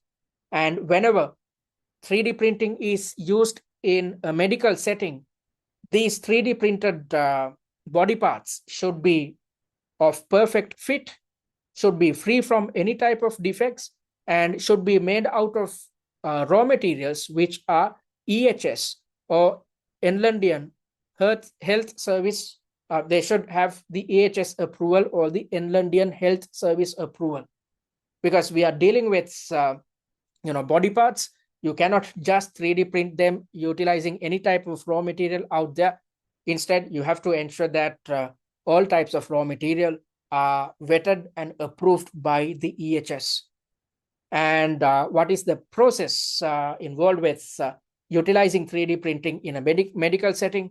Technicians enter details to the CAD software, and when it comes to designing them, guidance is provided by medical experts, because technicians are well versed with operating the CAD software. But you need, when it comes to 3D printing medical items, especially body parts, you need the guidance of medical experts as well. So these two stakeholders come together when it comes to designing an artificial limb or any body part using 3D printing or using CAD software.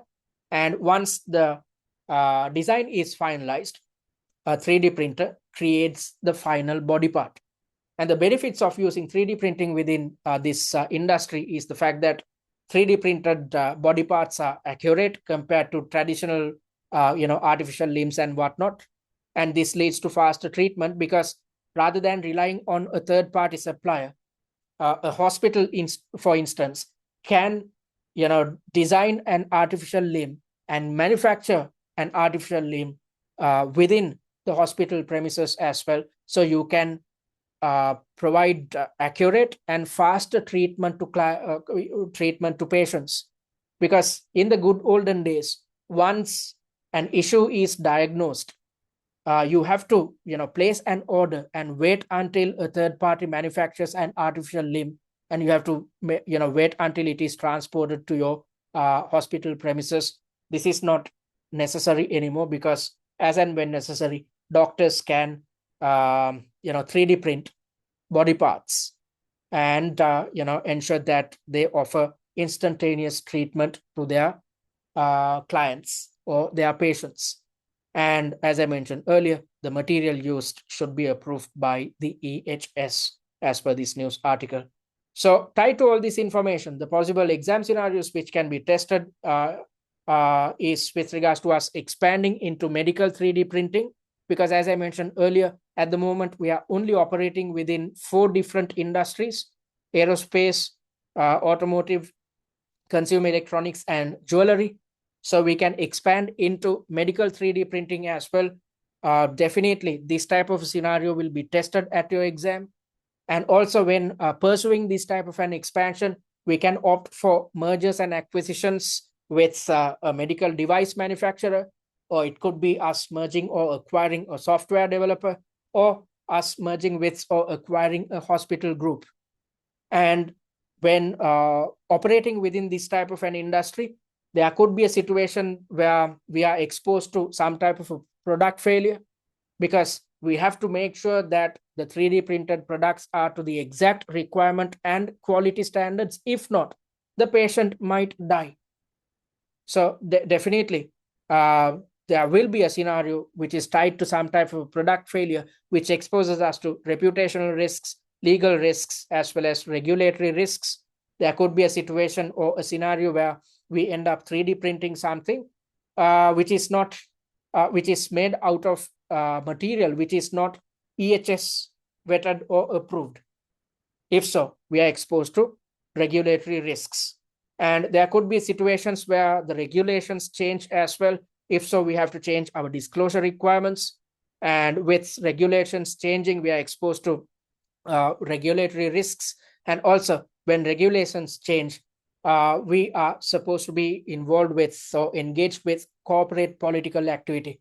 So as you know, under CPEA, there are 2 main activities which you can carry out. You can opt for a bridging strategy, or you can opt for a lobbying strategy. A bridging strategy is a situation where you keep tabs about changing regulations, and before the regulation changes, you take steps to change your internal dynamics with the intention of falling in line with future regulatory changes. So that's a bridging strategy. We try to bridge our internal dynamics with changing regulatory landscape. So that's bridging. And alternatively, we can go for lobbying. Lobbying is a situation where we try to influence lawmakers with the intention of changing laws. So if we feel that a certain law is going to change in the future and this is going to impact us negatively, then we can opt for lobbying. But when carrying out lobbying, we have to do it in an ethical manner, because laws and regulations are meant to protect customers as well as the general public. But when we try to change these type of changes to regulations by opting for lobbying, we are actually considering our own interests. We are not considering the interests of the general public or our customers. So that is why we can conduct lobbying, but if we are doing so, we have to do it in an ethical manner. And also your knowledge concerning ethics tied to social benefit of 3D printing being used within this medical profession versus access, because for instance, 3D printed limbs, artificial limbs, are going to be expensive compared to traditionally manufactured limbs.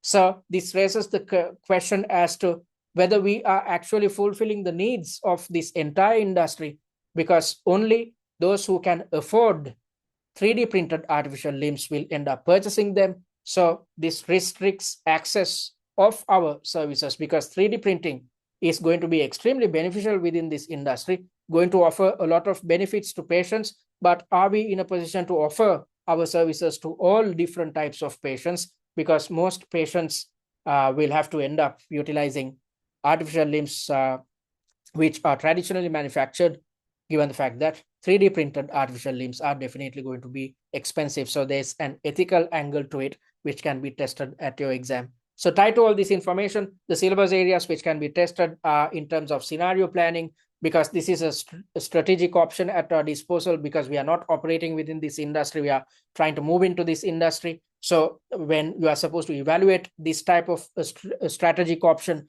your knowledge concerning scenario planning as well as the essay framework will be tested, because as you know, under the essay framework, you are supposed to look at suitability, acceptability, and feasibility.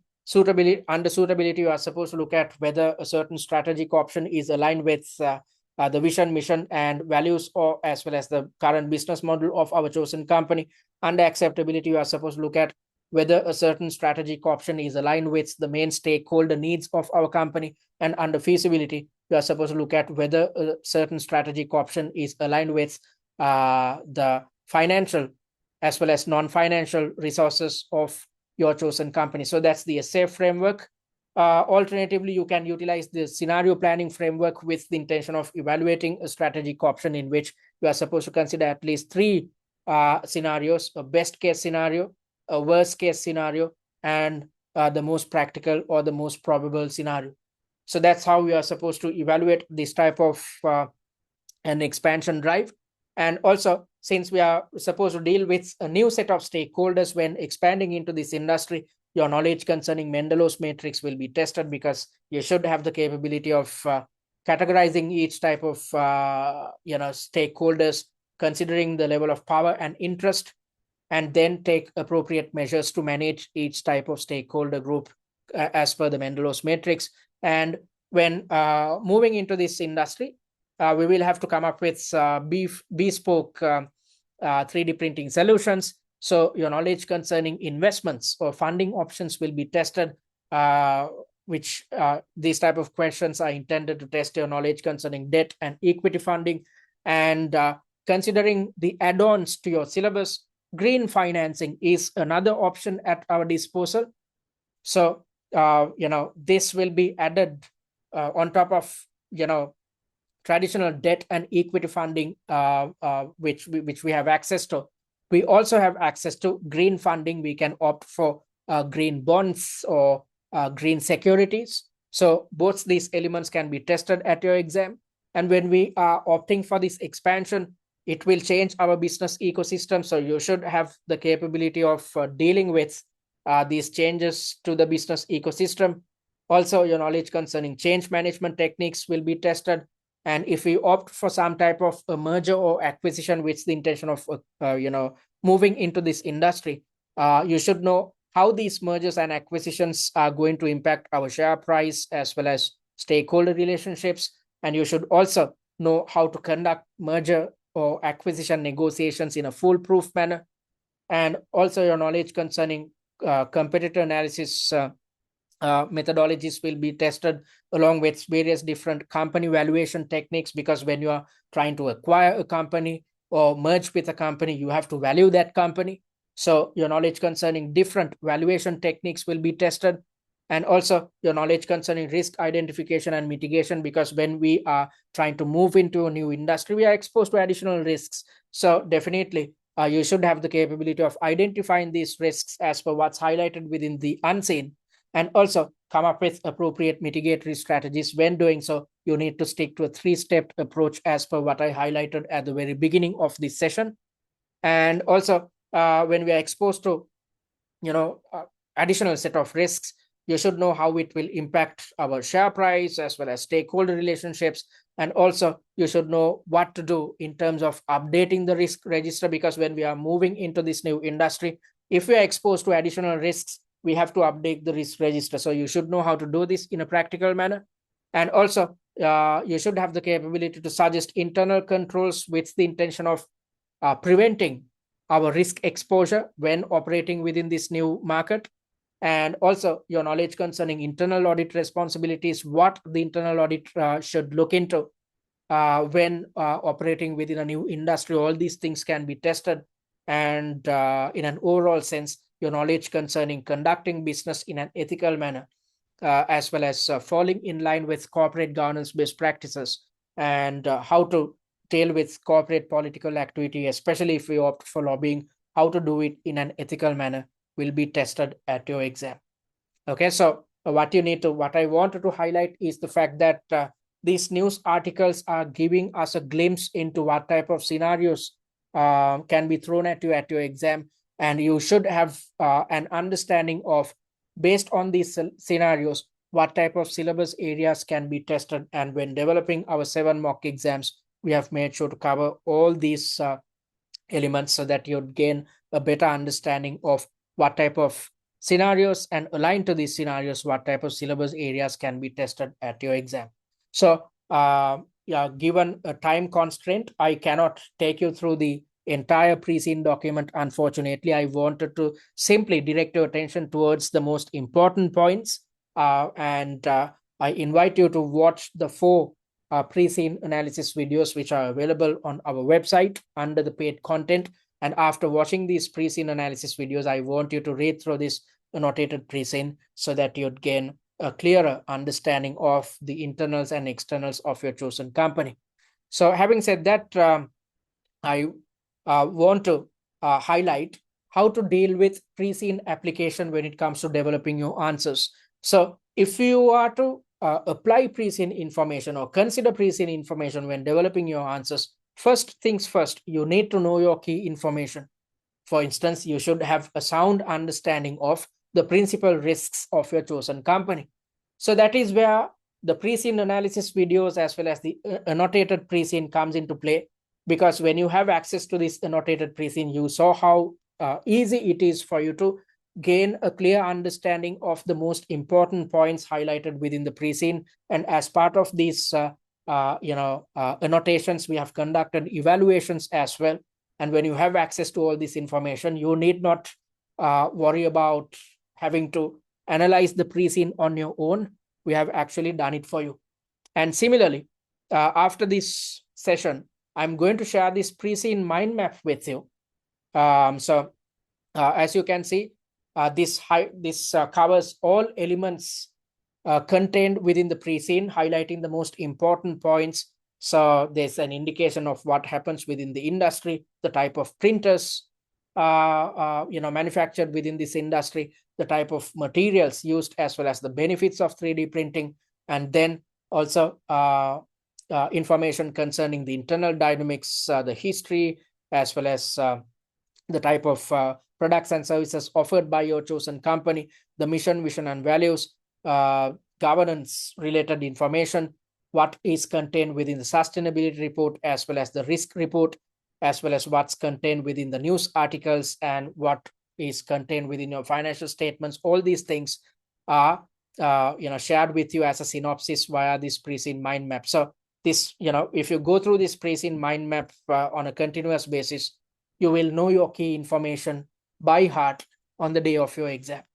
Also, it's essential that you know your numbers because you are supposed to play the role of a senior finance manager. So you have to have a good understanding of what appears within the financial statements of your chosen company. So that's why we have shared a set of slides, thereby conducting a financial analysis. So we have evaluated each financial statement, keep making sure to keep things simple so that you can gain a clear understanding of the financial standing of your company, because as an SFM who is reporting to the CFO, it's essential that you understand these things and integrate this information as and when necessary when developing your answers. And you should be conversant with the ratios as well. So you need not work out these numbers on your own and evaluate on your own. Again, we have done it for you. We have compared your performance against your closest competitor so that you know the real financial standing of your chosen company. So that's the second thing which you need to cover. Again, we have covered it for you. And whenever you are including pre-seen information, you have to refer or cite pre-seen info in such a way that it adds value to your answer. There's absolutely no point of simply including general information taken from the pre-seen unless and otherwise it adds value.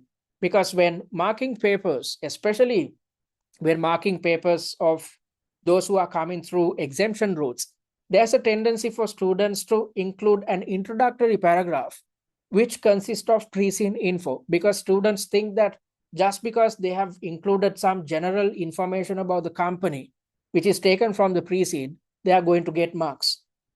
However, that is not ever going to be the case, because as I mentioned in the first webinar, the examiner is trying to replicate a real-life corporate environment. So in a real-life corporate environment, when you are responding to someone, are you going to talk about the type of printers we manufacture at the moment? So let's assume you receive an email from the CFO.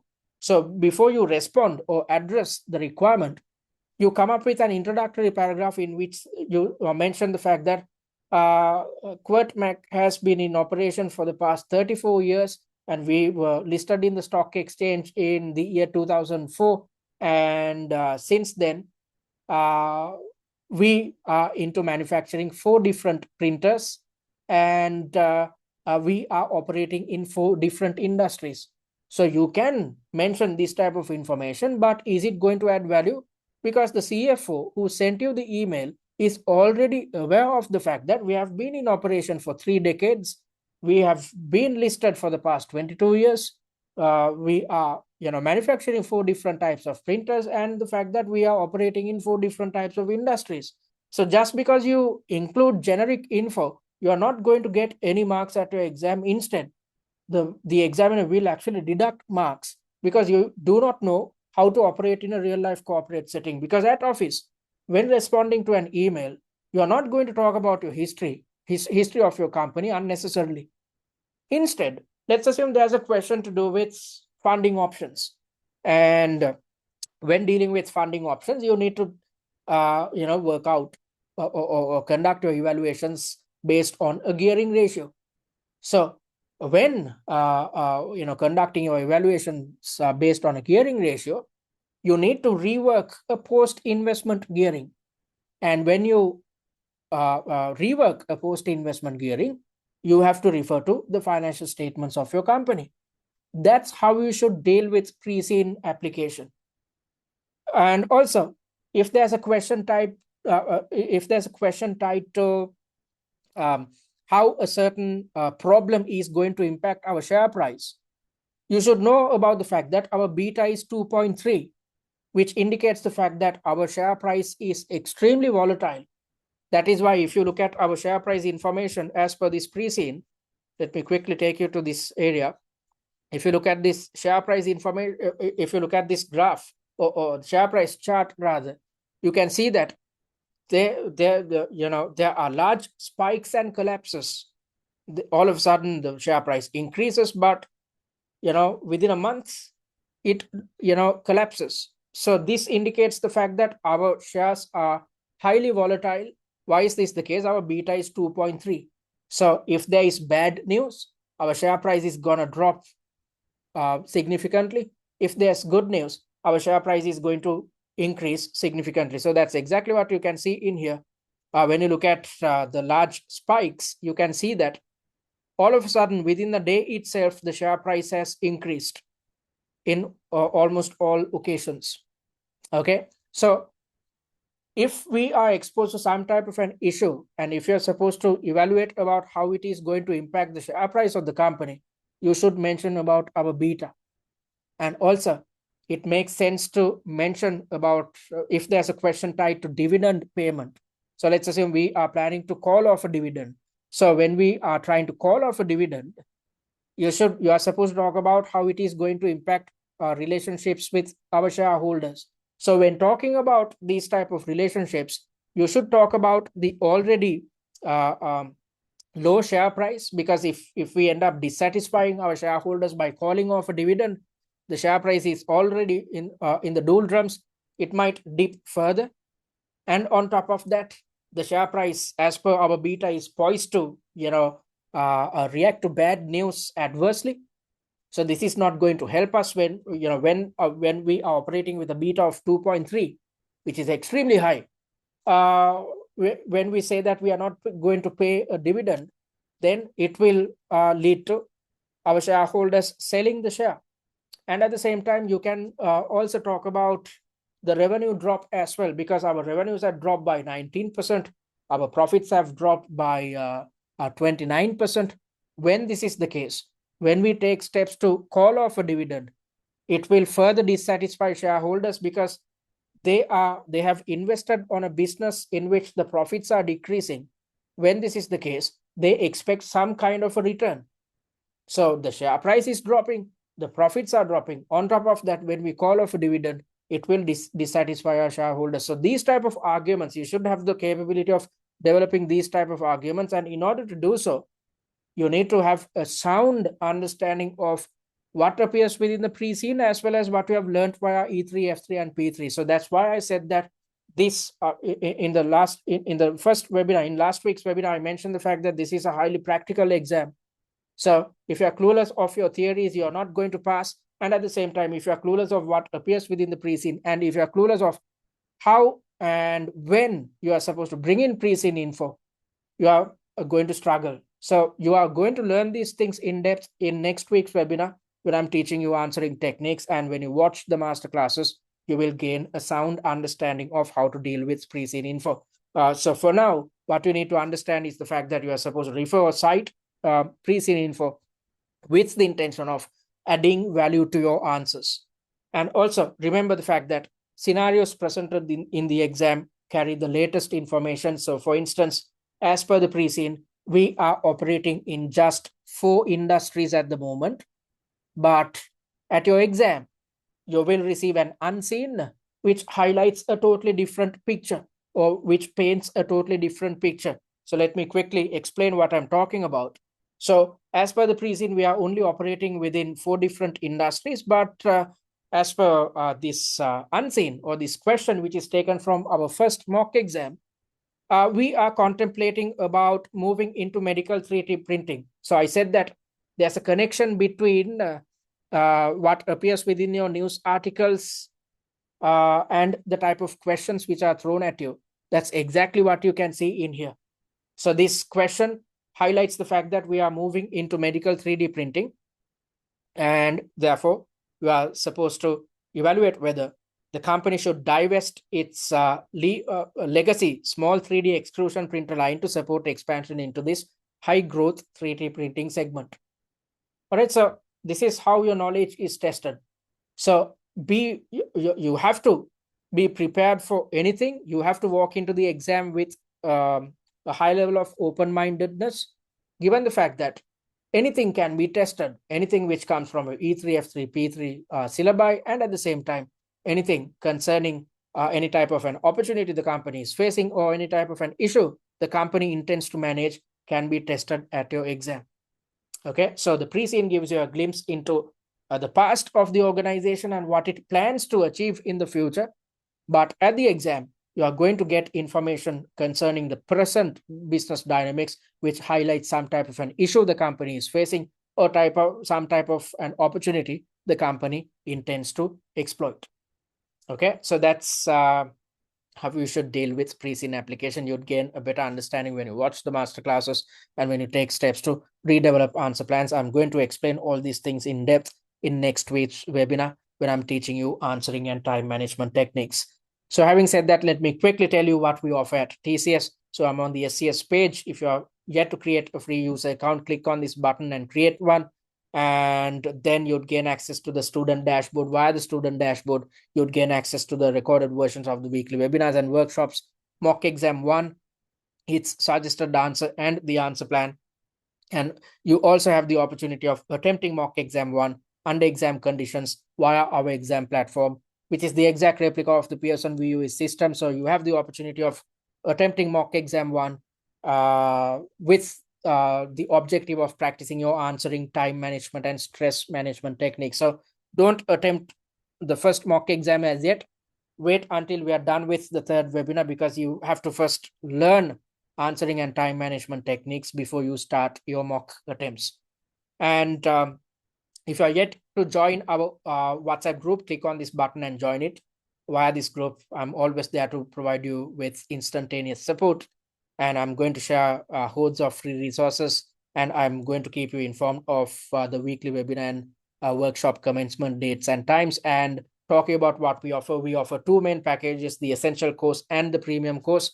The essential is intended for those who are coming through the traditional route, those who have completed their E3, F3, and P3 OTQs. Since you have completed your OTQs, you have already learned your theory. When it comes to preparations, you just need to improve your application skills. So if you're coming through OTQs, simply go for the essential course.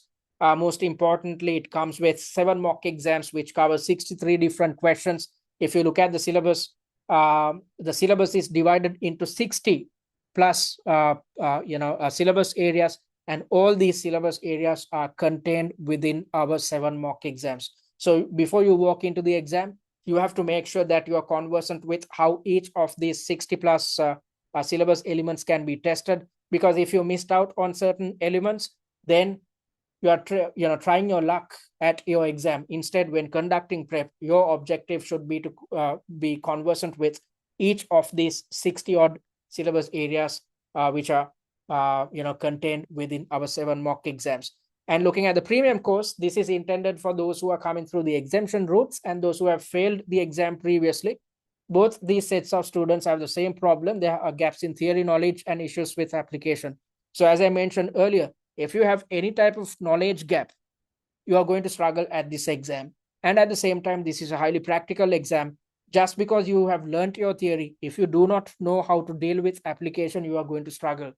So that's why we have included some additional resources under the premium course on top of what comes with the essential course, which includes, most importantly, access to the online mock exam platform on which you can attempt all 7 mocks under exam conditions. You gain access to answer plans of all 7 mocks rather than having to read through suggested answers. When you have access to answer plans, which are summarized versions of suggested answers, it helps you with revision, rather than having access to pages and pages of suggested answers. When you have access to answer plans such as these, which are summaries, then you can easily figure out the logic behind each answer, figure out how each conceptual element is tested, and figure out application. And also, most importantly, premium comes with 20 plus master classes, because if you're coming through exemptions or if you have failed previously, it's essential that you learn theory and application together based on mock exams, rather than learning theory in isolation and trying to figure out application on your own. So that is where the master classes come into play. And these master classes are totally aligned with each of the mocks which we have developed. So this is the easiest way to learn theory and application, by watching this set of videos. And you'd also gain tutor feedback on 2 mock exams, mocks 3 and 5. And you can see the type of feedback on offer. We offer in-depth feedback, focusing on each and every paragraph, each and every point, with the prime intention of ensuring that you understand what your shortcomings are, because when you understand your shortcomings, you can take steps to overcome these problems when you're conducting revision. So you can see the type of feedback on offer at TCS, and at the very end, we do indicate mark allocations on a subtask by subtask basis, not just mark allocations. We indicate the success rates as well, so that you can easily spot the subtasks in which your performance was substandard. And when conducting revision, you should focus your attention towards redeveloping answer plans focused on the subtasks which are highlighted in yellow. You will gain a better understanding of how to how to develop answer plans and redevelop answer plans when you attend next week's webinar. And when you have access to all these resources, you will pass for sure. Hence, we are offering a pass guarantee focused on the premium course. So you can invest on any of the preferred courses by clicking on either of these buttons. And let me quickly take you to the study plan to tell you what you need to achieve within this week. So as you know, as I mentioned in last week's webinar, this week is dedicated towards understanding the pre-scene. So watch the pre-scene analysis videos. There are 4 videos in total. In the first video, I've conducted an industry analysis based on what's highlighted within your pre-scene. In the second video, I've taken you through the internal dynamics of your chosen company. And in the third video, I've taken you through the risk report as well as the sustainability report. And in the fourth and final video, I've taken you through the financial statements, thereby conducting a financial analysis. So you need not try and decrypt pre-scene information. I've already done it for you. And once you have watched the pre-scene analysis videos, read through the annotated pre-scene on your own, thereby revising your knowledge, and also refer to the industry and financial analysis slides. So within this week, complete all these activities, which is going to take just 8 hours of your study time, so that from next week onwards, you can focus your attention towards attempting your mock exams. So get the pre-scene done within this week so that you can really focus on mock attempts next week onwards. So that's what we offer. And I'm happy to say that we achieved an 84% pass rate in November 2025 exam sittings. And this individual ended up scoring 116. Coming through the exemption route, ended up scoring 116 by focusing his attention on the study process in just the final 3 weeks. So I'm not asking you to wait until the final 3 weeks. Start your preparation now, because just imagine if this individual coming through exemptions could achieve this within just 3 weeks, what you can achieve when you start your preparations right now. Because the key to passing is to learn theory and all theoretical concepts and application. You need not worry about it. We have developed master classes so that you can easily figure these 2 things out. And most importantly, you need to spend a considerable amount of time towards revision, which is to redevelop answer plans with the intention of mastering your answering technique. So if you do so, if you take steps to master your answering technique, you are definitely going to score more than 100 marks when the pass mark is just 80.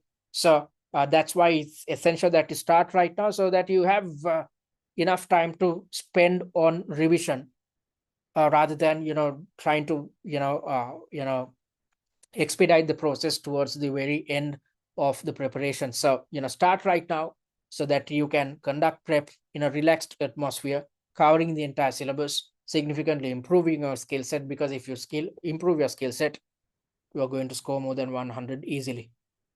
All right, so having said that, it brings us to the Q&A. So if you have any questions, you can switch on your mic and talk, or drop me a message via the chat. Some questions have already come through, I guess. You have the opportunity of unmuting yourself now. Okay. You seem to be breaking up. I'm the only one noticing this. Oops. Was this the case, folks?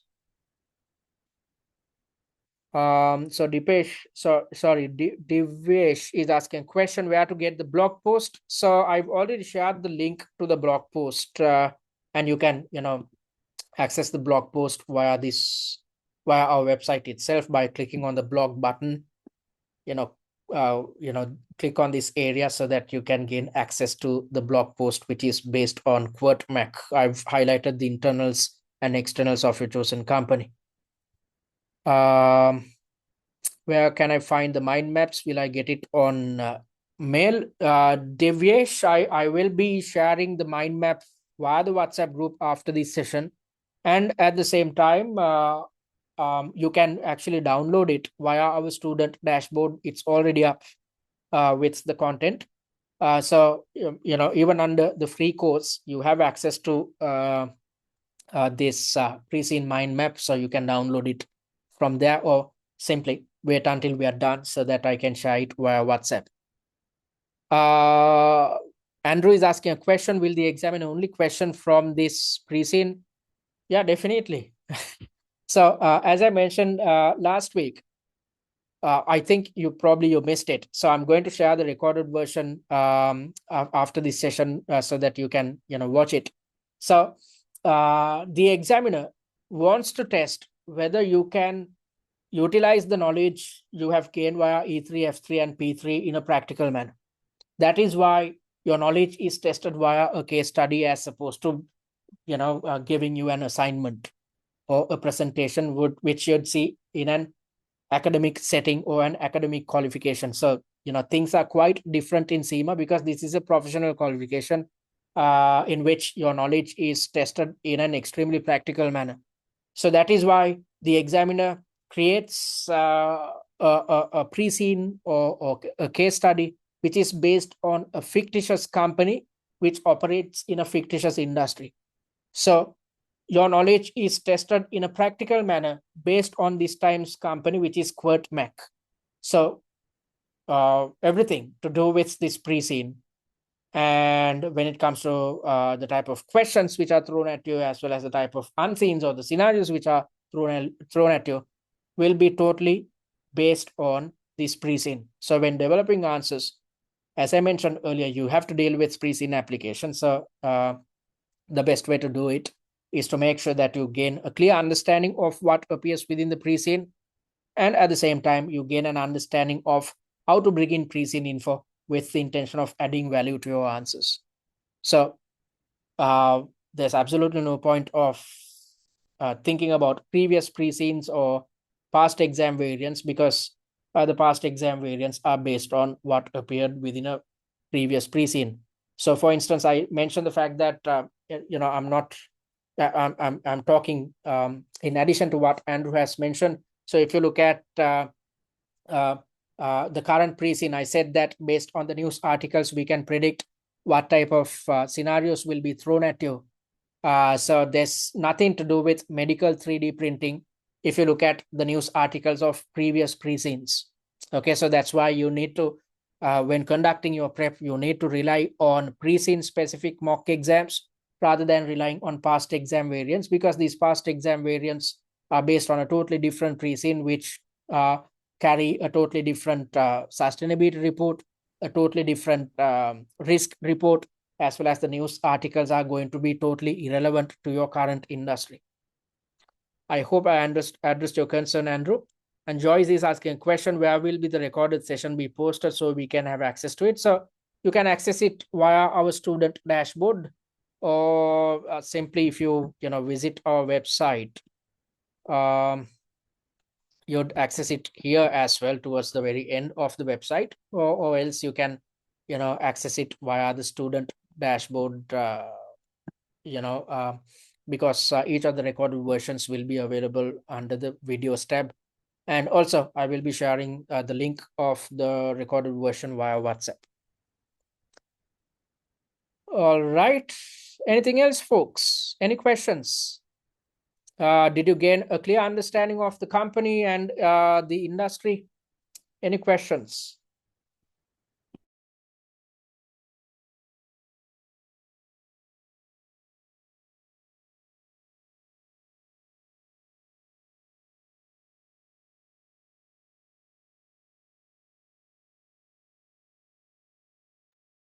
All right, seems like there aren't any questions. So thank you very much for raising these questions. I hope I addressed everything. So if you want to contact us, you can do it via our website, which is www.study@dcs.com. So visit our website. Oops. and click on the contact button and drop us a message. Our admin staff will get in touch with you via email during office hours, or you can directly email us at info@study@tcs.com. If you need instantaneous support, drop me a message via this WhatsApp number. And I urge you to follow us on our social media handles, especially YouTube and TikTok, because via YouTube, you'd gain access to the recorded versions of the weekly webinars and workshops. And via TikTok, you'd gain access to 6 videos, which makes up the pre-scene mind map. So you have access to the video version of the pre-scene mind map as well as the PDF version. On a daily basis, on your way to office, for instance, keep watching these TikToks over and over so that you get conversant with the most important points which are highlighted within the pre-scene. Because if you can remember these points at the exam, you need not waste time to read through the pre-scene and spot information. You will remember it when you start going through this information from day one, from today itself. So I hope you'd use these resources. So thank you very much for joining the session. I hope you gain something out of this, and I hope you gain a good understanding of the internals and externals of your chosen company. And I urge you to start your preparations right now, because if you wait until the last moment, you'd have too much on your plate. Because success comes down to not just attempting mocks. You have to take steps to considerably improve your answering technique. So that's why revision is key. So dedicate this week towards mastering the pre-scene, and then from next week onwards, once I've taught you answering and time management techniques, you can start your mock attempts as well as conduct revision based on the same mock exam. So thank you very much for joining. I'll see you guys next week, in which I'm going to teach you answering and time management techniques. Until then, take care, and I take this opportunity to wish you a happy Easter. Thank you and take care. Thank